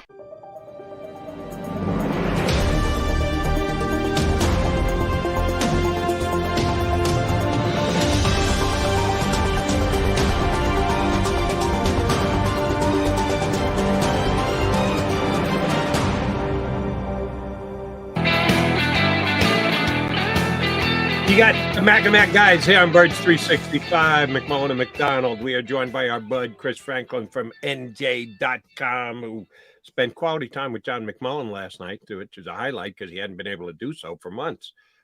Is it like a good old reunion for you guys? Well, you get all the press briefings, but this is a big deal. This is like a post-game media gathering, not just a question gathering. Do you guys like bond again? Do you have a secret handshake you do when you all get back together again? Oh, don't you know we have the fire pit that's in the middle of the room? We all sit around. We sing campfires. We call draft tales. Well, Jody's forgetting. I said we meet the third Tuesday of every month to decide whose job we're going to call for. So wait, you told him that? You can't tell him about this stuff, man. I know. I let the secret. Let that one slip, John. Come on now I got it. Now we got to we got to reshuffle the schedule. Sean Desai, watch out, we're coming for you if we ever get to see you. You have 4 months. Thanks for the first question, John. Not in attendance. No one spotted him last night. I'm sure he was in the draft room. I wasn't paying attention. Did you see those? There's like 77 people in the Eagles draft room. Yeah, it's a Where's Waldo and a who's who of the front office. Like, okay, those little brief moments. You're like, okay, I think I see that. I see Howie looking at a screen, pointing up and down on board. Okay, I see. So you're trying to figure out, like, all right, where are these guys? Who's where? Somebody's got to put a screenshot. I wasn't paying attention that much to the TV, so. Somebody's got to put a screenshot of the draft room to see who's up there. Maybe Tom Donahoe snuck back in, and somebody's got to criticize Howie. I wish I could. I can criticize Howie for being combative at the press conference. I thought he was unfair to Ruben, and I thought that nonsense about the tampering. I mean, it was a settlement, Chris. It wasn't just the NFL; it was a settlement. But I can't criticize his picking of players. I look at the NFC East and I go, all right, so the Eagles got Jalen Carter, Nolan Smith. The Commanders got Emmanuel Forbes. The Giants got Deontay Banks, and the Cowboys got Mozzie Smith. Who do you like of that group? If it's just the division as a whole, I think there's a clear winner there. The thing that surprised me was the Commanders going with Forbes and the drop of Christian Gonzalez. Now, personally, when it comes to Pac-12 defenders, I know everybody jokes about Pac-12 at night and all the high scores. And if you show some semblance of being able to cover on the outside, hey, you know what? You're a top 10 pick. You actually stopped someone at a pass deflection or interception. You're a top 10 pick because you did that. So. I mean, looking at that, there's a clear winner. I was joking around with this earlier, actually last night. Oh yeah, I can say earlier because it was around time. 2 o'clock last night. But like Mozzie Smith, that pick, all of a sudden you have to wonder how much with them losing. Well, by the way, I think it was Albert Breer who picked out. I think he sent out a tweet that said Cowboys select Nolan Smith. He got the wrong Smith. And I was like, oh, Cowboys are getting Nolan. And then they get Mozzie Smith, and they leave. I mean, come on. That was he's trying to go. He was going to best Adrian Wojnarowski. It just failed, and that's one time I think people around Philadelphia were glad he got it wrong on that one. But it Well, was. I I think mean, it it's was perfect. just like all of us. Oh, they're taking Smith. Oh, Yep. they got Nolan. No, we're going to take Mozzie Smith. There's another. But it worked out perfectly for them. I mean, they like they were like when you're looking at the TV screen real quick, you see how they were thinking. Like they were just like, "Oh, what do we do, guys? What do we do?" It is crazy. Yeah. All right, let's talk about the players that the Eagles did get. Jalen Carter at number 9 is phenomenal value. Most people had him as either the first or second ranked overall talented football player in the draft. We know why he fell off-field issues and then affecting his pro day, which he wasn't great at. But the Eagles went back to the tape and said, how do we not take this kid at number 9? They did. And I like the fact, and I keep harping on this, they did take responsibility last night. They might have been a bit haughty and a bit combative with members of the press, but they did take responsibility that they said, we're bringing him into our culture, our locker room. We have faith that we will be able to make this young man grow as both a football player and as a man. They did take on that responsibility. Did they not, Chris Franklin? Yeah, it is. It's a risk, especially when you look at what happened in the offseason. And I think that you feel a little bit more comfortable with the guys you have on that roster now. You can't make this if you don't have captains like Jason Kelsey, especially Fletcher Cox, Brandon Graham. You don't have guys like that for him. I mean, Fletcher's going to be in the room with him. I think this is Fletcher's job.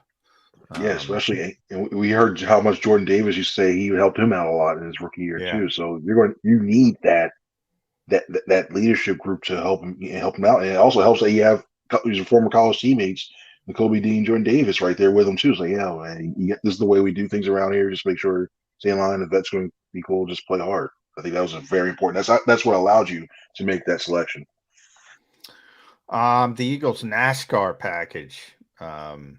Seth Joyner on our draft show was talking about the potential Eagles NASCAR package when you add Jalen Carter and Nolan Smith to the mix.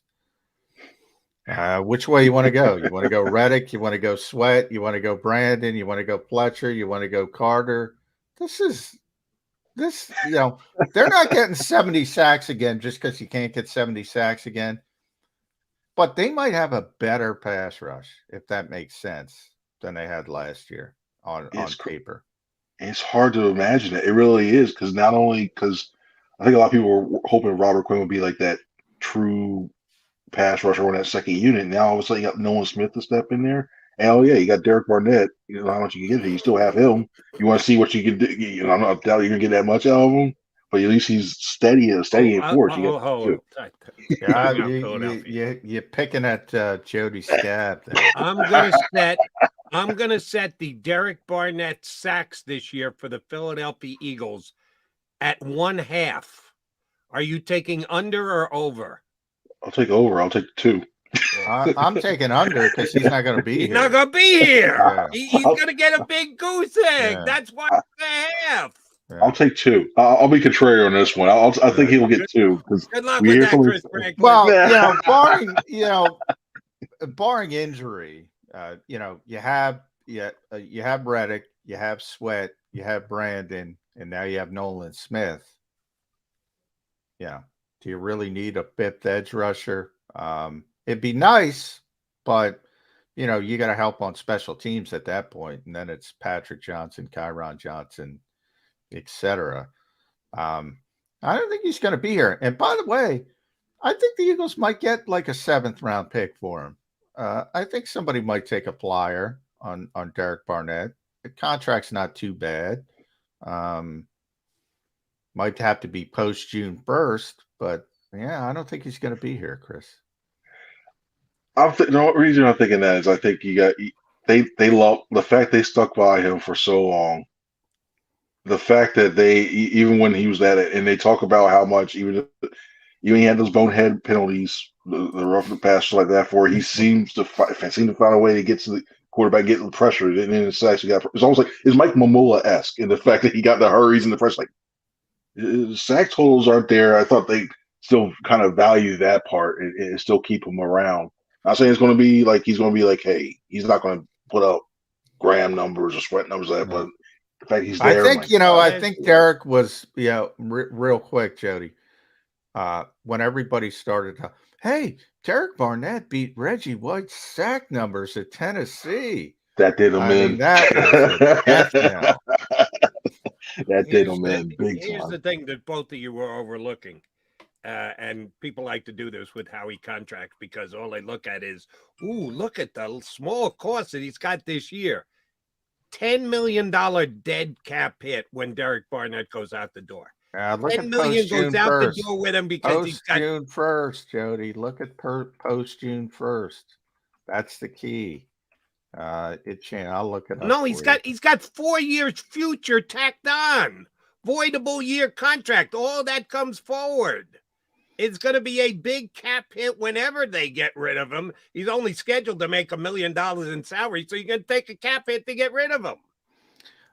Trade post June 1st. Dead money 1.977. Cap savings 1.138. So then, what's the dead cap hit for the year thereafter? 1.977 moving forward. He's got the Bonilla 1.977 for 2023, 2024, 2025, 2026, 2027. It's 1.284. So it's all spread out.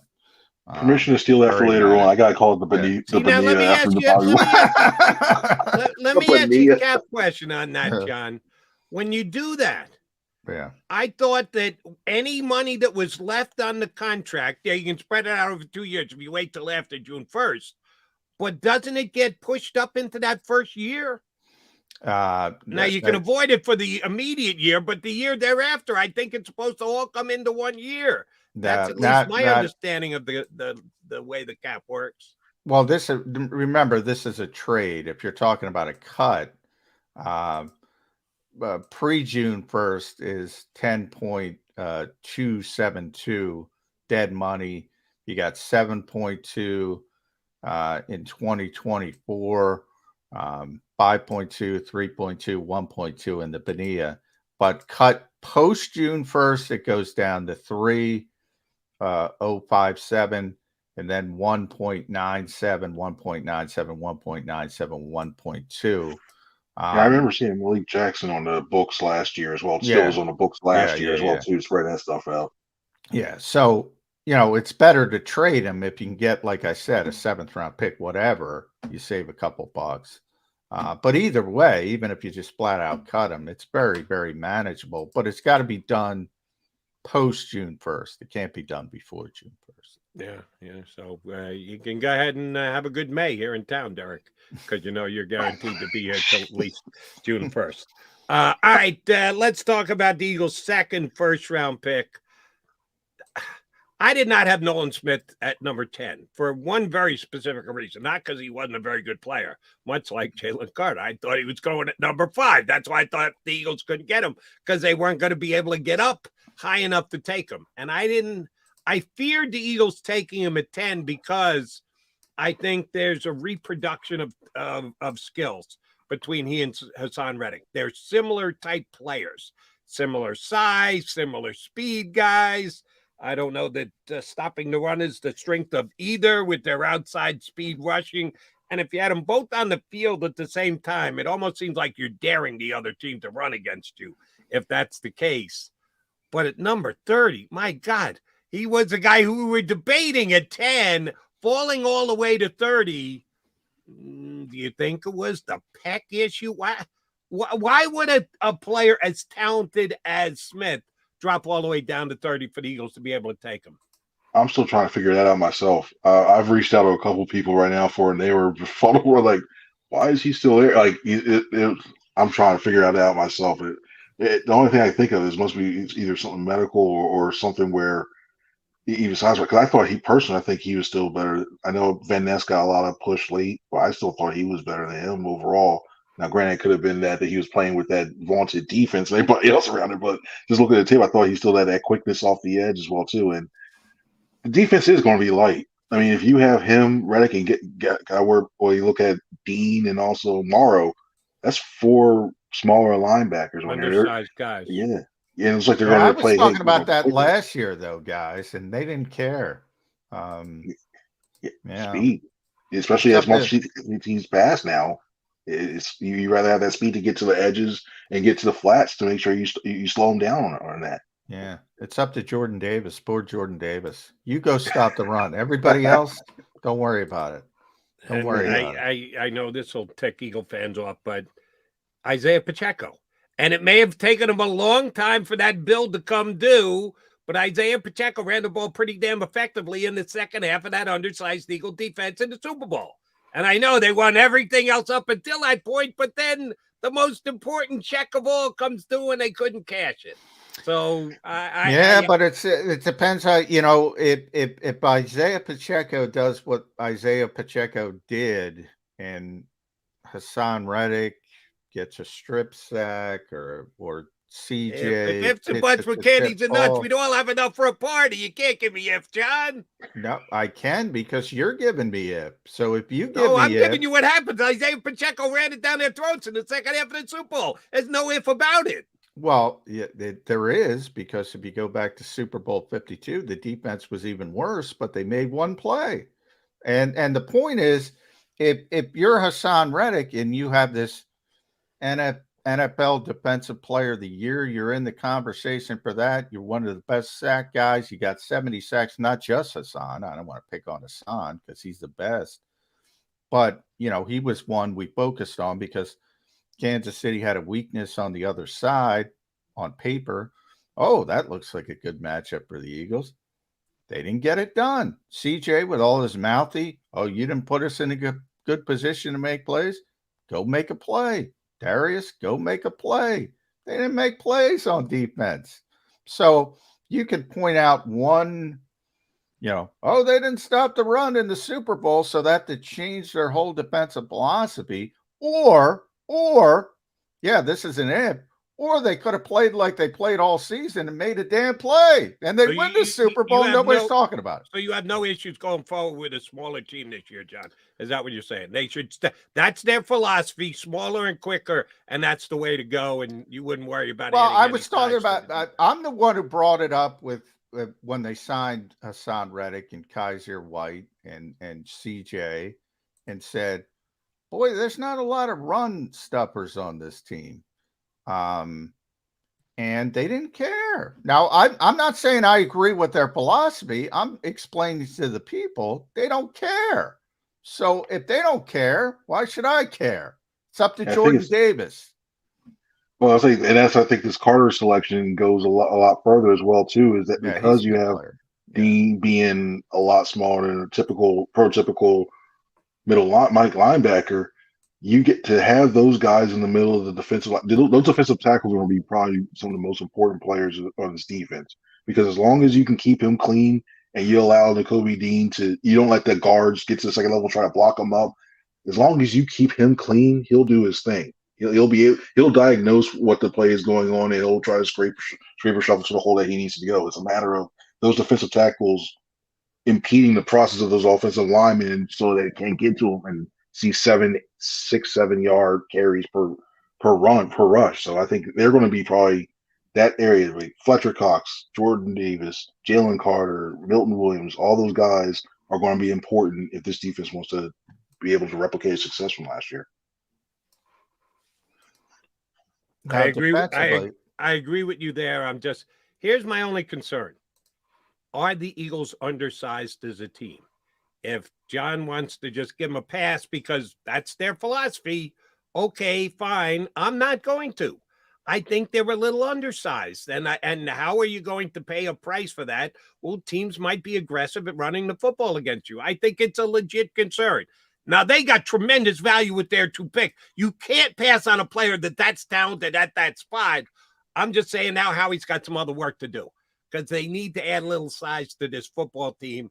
Whether they care about it or not, it might have worked for how many games did they play before they got to the Super Bowl? 18 and a half games. The last half of the last game, the most important game, I think they paid a price because they were capable of being run against. I'm sorry if that flies in the face of what Eagle fans want to hear, but it's just facts, Jack.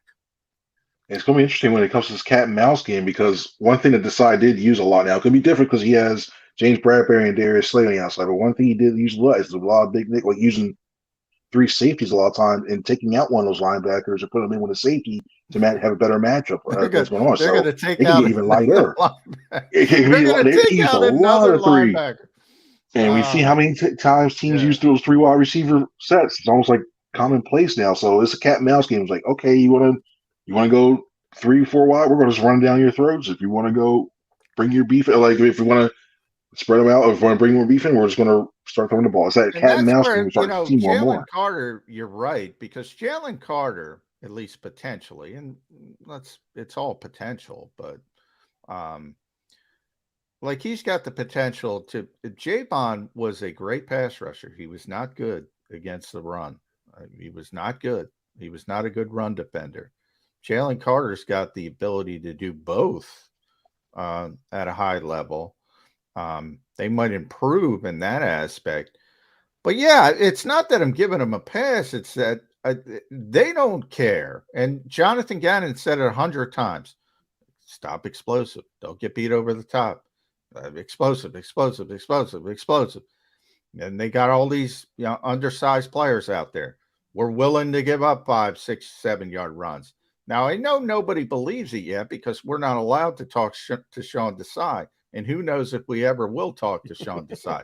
I don't even know if he exists. I'm told he exists. Could you pick him out of a six-pack, John? I've seen pictures of him, so I assume I could pick him out. But I think everybody's hopeful. Well, he's going to be different. He's going to be different. He's going to be different. Well, Nick Sirianni told you he's not going to be different. We're going to use the same scheme, the same philosophies. He's going to be like Shane Steichen was to Nick Sirianni. He's a different person. So situations in a game, he might do things differently. But philosophy-wise, stop explosives, light boxes. Jordan Davis, do your job. Tie up blockers. Let Nakobe Dean flow to the football. Those overriding philosophies, they're not changing, Chris. Nope. Do you have hope that they change? They're not going. When Vic Fangio was his mentor, and he used a similar thing. He basically, when Fangio moved on, when Fangio moved on to Denver and Desai took over for that year, it basically was okay. Let's keep what was working. If it's working, let's keep on going that one too. And it's not going to be a change. It's like the fact that you didn't see a complete overhaul in terms of the type of players that this team added in the offseason and even through the draft. You see it's just replicating itself again. I mean, I'm prefacing this by saying I'm not calling them Khalil Mack, Robert Quinn for the 21 season, but to me, it looks like they tried to replicate it in a way of getting Nolan Smith and Hassan Reddick to try to get the same rush production that they had during the 2021 season. It looks like they're trying to get the basis, the foundation for stuff like that, and just let everybody run it back and do their thing. It looks like that a lot. So I don't see a big change at all, if anything. All right. Well, then my question's got to be this. The Eagles have a second-round pick and a third-round pick, and they're very close to each other. The second-round pick is late second because of the negotiation they had. It was the NFL's call. No, you negotiated a deal with Arizona, Howie. Stop. They have a high third-round pick, so the picks are only a couple of picks apart, which gives Howie some flexibility to wheel and deal. Will they be used on either a linebacker or a safety? They took 2 defensive linemen. Are they going defense again, back 7? Or at some point, are they going to throw Nick Sirianni a bone for his offense and say, yeah, we could use an upgrade at running back? I know it's all going to be with how the board falls, Chris, but just give me an in advance thought as to how the Eagles are going to use their 2 picks tonight, second or third round. See, going into it, if you asked me a couple of days ago, if the board was the way it is right now, and my first pick is, it's got to be Zach. I thought Gibbs was going to be one, but Detroit took him so early. I was shocked about that. At number 12. Oh, my Lord. Doing? So I'm like, Zach Charbonnet seems like the right fit. But for me, I look at Brian Branch, and I look at the fact that in 2024, you have so many picks. and including a third rounder. You're going to have probably 2 third rounders, one your own, and the other one's going to be projected for the compensatory pick for Javon Hargrave. So I'm thinking, you know what, to move up, I want to move up to the top parts. Probably move 34, 35, 30, somewhere around that range, 34, 33, 34. And I want Brian Branch. I think he can be, when you have Edmonds, Evans, and Wallace all on the final years of their deals, you look at the match principles that decide potentially could be bringing over when it comes to coverage. I think Brian Branch is a perfect fit for this defense. I think you look at the way he can go into the slot. I think he can do the slot corners. I think he's effective man covers. I think he bait a lot of those bait quarterbacks in the throws they want to make. I see all the stuff he can do. That's the guy I would have no hesitation. I'd probably try to dangle a 2024 third rounder if I could move up that far and take him. I think he's that good of a player, and he can be a young foundational piece for that secondary. I love him. I've been saying I think he's the best fit for this team for what they need at the safety position. But you brought up Gibbs, and I know I think you had him going to the Eagles early in the second round on a trade down. I think that was you, which would make sense. Yep. If you look at the first round, it's the Texans. It's weird. Almost wound up. All right, I'll take that one. If you look at the first round as a whole, Chris, what was your biggest? I'll take Gibbs because he's got to be the biggest. But what was your biggest head scratcher besides Gibbs? And by the way, very good player. Just number 12. Come on, Detroit. This valuation's got to matter at some point. You know, to me, I know. To me, there was a lot of. I still think, even though I felt bad at Gonzalez, and I thought that he fell down that long, and Forbes fell that long. I kind of thought that with Witherspoon going at 5, and I know it's a passing league. I know everybody's that. I thought he'd probably go down a little bit further. Not saying a lot. No, probably like 8, 9, 10. I thought that was an opportunity for Seattle to really improve their defensive line and be effective, because they have they have really good cornerbacks, a really good secondary, but to me their pass rush is not consistent. So I thought that was intriguing. Now, you can't fault him. I mean, Witherspoon's a really good player, but I thought that was pretty intriguing. Yeah. Otherwise, I'm going to throw Jody's Jets in the mix. I thought they, good player. Come on, they took a guy named McDonald. How can that not be great? Are you kidding me? I get a Jet jersey with McDonald on the back of it. That's a pick good was point. huge. I did not put 2 and 2 together there. That makes more sense. Of course. Emmanuel, we've been doing a show together, Johnny Mac. That's a good point. Well, I didn't get a lot of sleep, Jody. You got to give me a pass. Okay, that's Emmanuel Forbes. Make the points I'm making, John. I'm picking up the slack for you. Emmanuel Forbes at 16. Jack Campbell at 18. That wide receiver run. Boy, I think there's some bad organizations that went, Smith and Jigbo went off, and then it went Quentin Johnson, Zay Flowers, Jordan Addison. Bang, bang, bang, bang. I don't think there's more than 2 receivers that should have been first-round picks in this draft, and everybody panicked with the mini wide receiver run. And by the way, the Giants, good for the Eagles, didn't get a wide receiver because of that stupid little mini wide receiver run. So that's good for the Eagles. I think a lot of teams were really scared because it was a big drop off from that first pack down to the second one, because then you start looking at Mims, Downs, and so I think a lot of them were like, well, you got to get one at least before we're waiting a long time before we're getting another one, and how do you sell this to your fan base? So I was shocked that it was 4 in a row. I thought maybe 3. I didn't think 4 in a row were going to go like that. It's like, all right, this board's taking a weird turn. All right, let's go this way. But Baltimore, they already signed Lamar, so why? Boy, they're just going nuts trying to make. They're giving him another weapon. I'm not that big a Zay Flowers fan. I think he's been a little overrated, but I don't have a problem with them picking a wide receiver. OBJ is just going to be a one and done guy, so they got a young guy. Here's why I'll say it wasn't that big a reach, John. None of them traded to get there. All of those picks were taken by the team I just in the think they're slot that they better were in. players. There were better players on the board for that group of teams and what they needed. Really, who went afterwards? Who you said, "Wow, he's better than Quentin Johnson"? Well, for the Chargers, I mean, Deontay Banks, I had going at 17, so he went 24. I think the Giants got a really good player, but the Giants wanted a wide receiver and couldn't get one, and they settled for Devontae, and I don't consider it settled. The two tight ends, Mayer didn't even go. Dalton Kincaid went at 25. The two Clemson guys back to back. I think Cincinnati at 28 with Miles Murphy and the Saints with 29 with Brian Bresee. I think those are great picks. And then obviously the Eagles at 30.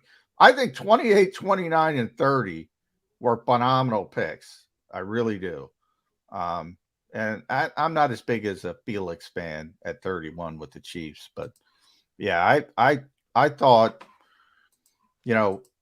Minnesota needs a cornerback. I was going to say the one team that out of that grouping that I go, what the hell are they thinking is Minnesota? They got the worst defense on the planet, and they said, "Yeah, give us another wide receiver." Yeah, when you got good pass rushers at the bottom of the draft like that. And there's a perfect example. They're playing fantasy, but they're playing video games. They're going the Atlanta route, and meanwhile, you got the worst defense in the history of mankind. I mean, you got to at least put a representative group out there. Yeah, it's not important, but they got to be okay. All right, we're going to add a receiver to Justin Jefferson. All right, good luck. Good luck. And they better hope all their games are before 4 o'clock, because we know how Kirk Cousins likes to play at prime time. So the fact you want to have your offense, you can have that offense, all right, but you better play. What they guaranteed is for the 77th consecutive season, I believe, Kirk Cousins will throw for 4,000 yards. Great. Yeah. All right. Enjoy it. and not win a playoff game. Yeah. And by the way, all of a sudden the Bears don't look so bad in that division. After I think the Bears are terrible too. I mean, after what Detroit, in comparison, after what Detroit and Minnesota did last night, Bears don't look so. Well, yeah, in comparison to those dumbass teams. That's who they're in the division with, John. Chicago's in the same division with Minnesota and Detroit. Well, Green Bay is the best organization in that division by a landslide, even though they lose Aaron Rodgers. And they made the one smart pick. They got Van Ness at 13. He's going to be a good player for them. I guarantee it. The Bears, Darnell Wright, they need offensive line help. But why don't you take Peter Skoronski? First of all, they should have stayed at 9 and took Jalen Carter. I mean, Greg Gabriel used to, plugged in there. He said, "No, they're taking Carter. They're taking Carter." Well, they didn't take Carter. They could have taken Carter. And they need offensive line help. And then he got the kid right down the street from Northwestern, the safest pick of the draft. Now let's go with upside because he's got longer arms. All right. Well, and see, that's the beauty of it. Now you're going to comp those two guys to each other for the next 10 years. Yeah. And it'll either be proven a mistake or a smart pick by them. I like Wright was the best player at the Senior Bowl this year. He outshined everybody else. They traded themselves, not traded, traded themselves with taking they Jalen Ragered themselves, taking Darnell Wright over Peter Skoronski. Right. You have the safe pick, who's Zach Martin-esque. I'm going too far. These guys are not going to develop to that point. But you got a safe pick versus, he's got long arms. He's got tremendous upside. Yeah, go away, Chicago. You're awful. Yeah. Except they're the second smartest team in that division. That's probably true. All right. Chris Franco, thank you very much. We're running over time today. Thanks for hanging out with us. Trying to make you smile, Chris. No problem. It was funny, guys. Thank you guys so much for having me on. Good luck. Thanks. Do me a favor. Keep an eye on the marshmallows at the campfire tonight in the Eagles media room, that Johnny Mac doesn't burn himself. He likes those marshmallows well toasted. All right, we'll come back, put a bow on the show here on Birds 365. Stay right there.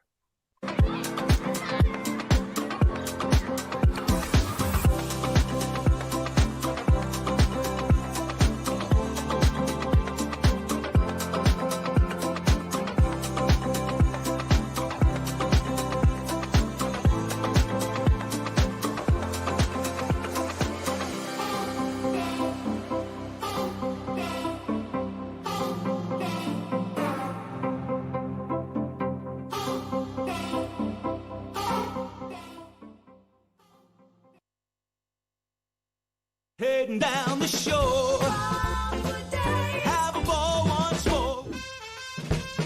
Here, imaginations run wild and time stands still.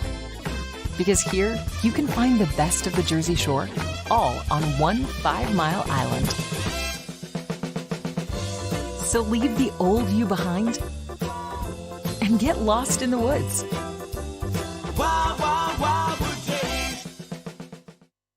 Imagine for a moment that you went to work today and when you came home, you were catastrophically injured. Your life and your family's life. That's what happened to union construction worker Mike Little. I was scared of what the end was going to be, but to be 100% honest with you, I knew I was going to be all right just by talking with Brian. In my heart, I just knew everything was going to be all right. Call the firm and find out why they say, "We got this." Call 215-458-2222.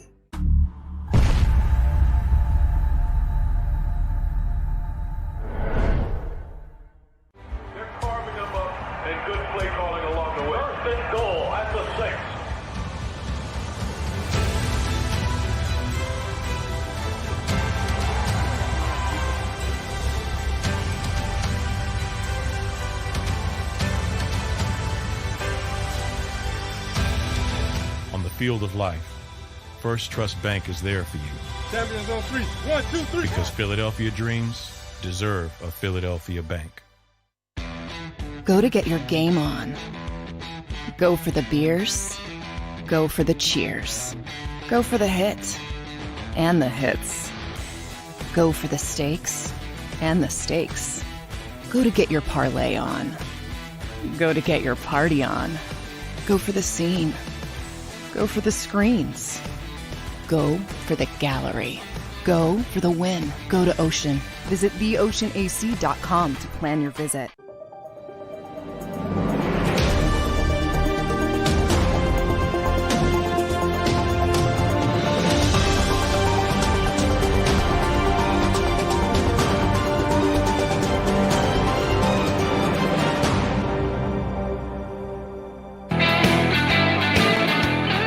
Mac and Mac guys, we only got a couple minutes left running over. We went along with both our two guests. Thanks to both Les Bowen and Chris Franklin doing a good job jumping in with us.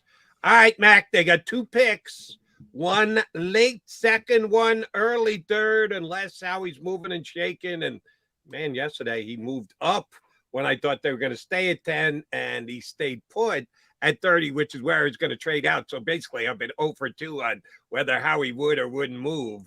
He going to sit pat with where he picks at 62 and 65. I believe those are – what's the Arizona pick that he's taking? 66, I believe. 66. 66. They pick 62nd and 66th.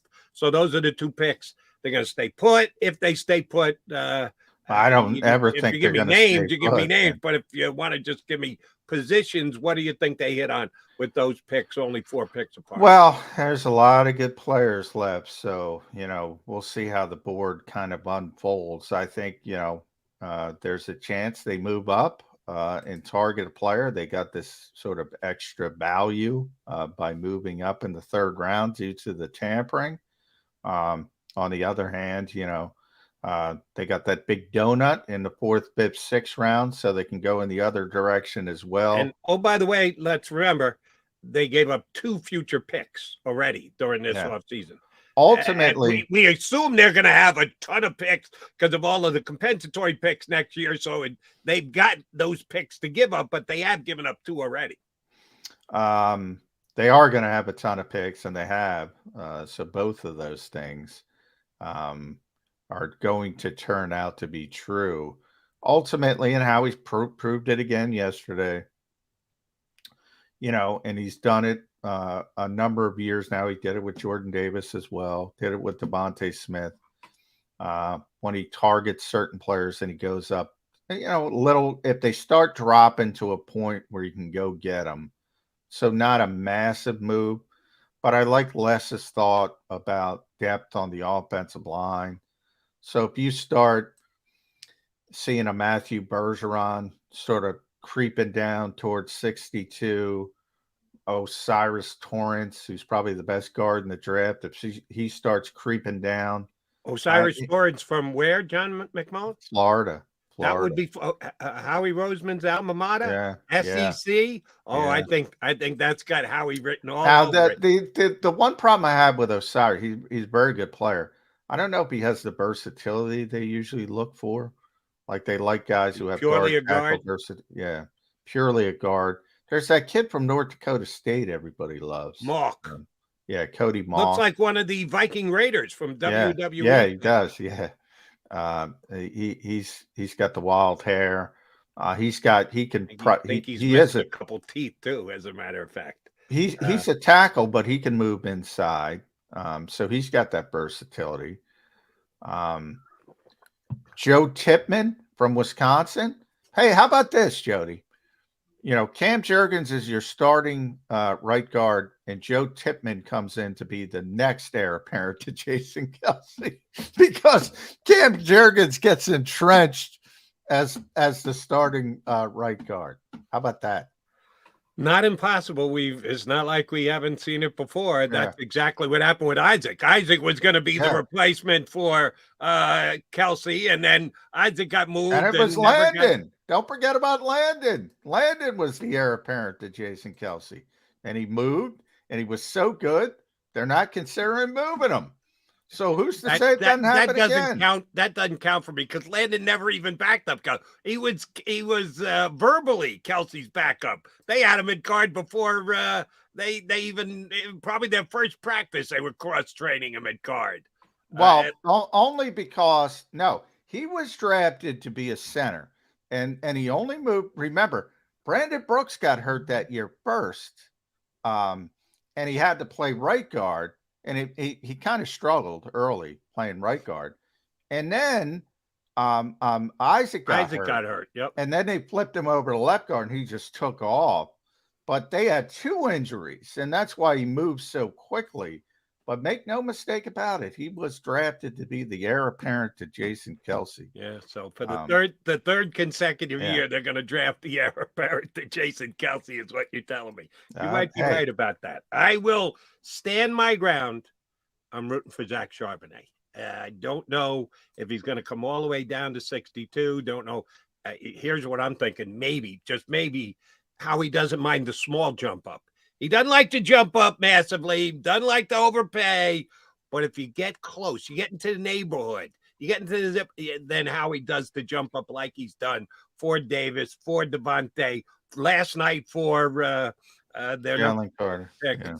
He does like that small jump up. So I'm just hoping that Zach Charbonnet gets down to 58, 59, 60, and then the Eagles jump up and get him. Come on, they picked 2 defensive guys. You got to give your head coach a little Christmas present under the tree. Get him. You would think so. Get him. And don't sleep on receiver either. As I mentioned, I think the receivers now at this point. The receivers are all gone. You told us 1, 2, 3, 4. Boom, boom, boom, boom. No, what I said is I think the receivers are clustered, and I think a lot of the guys still on the board are good, like Jalen Hyatt, the 2 kids from Tennessee. You have Jalen Hyatt, you have Cedric Tillman, you have Josh Downs from North Carolina, you have Tyler Scott from Cincinnati. They're the exact same as the group that went last night, except for Smith and Jigba. I think he's the best.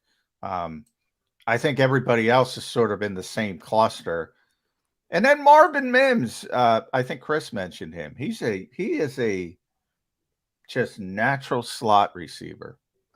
So if they want a slot receiver, Marvin Mims from Oklahoma. If they take Hyatt, goodbye Quez Watkins.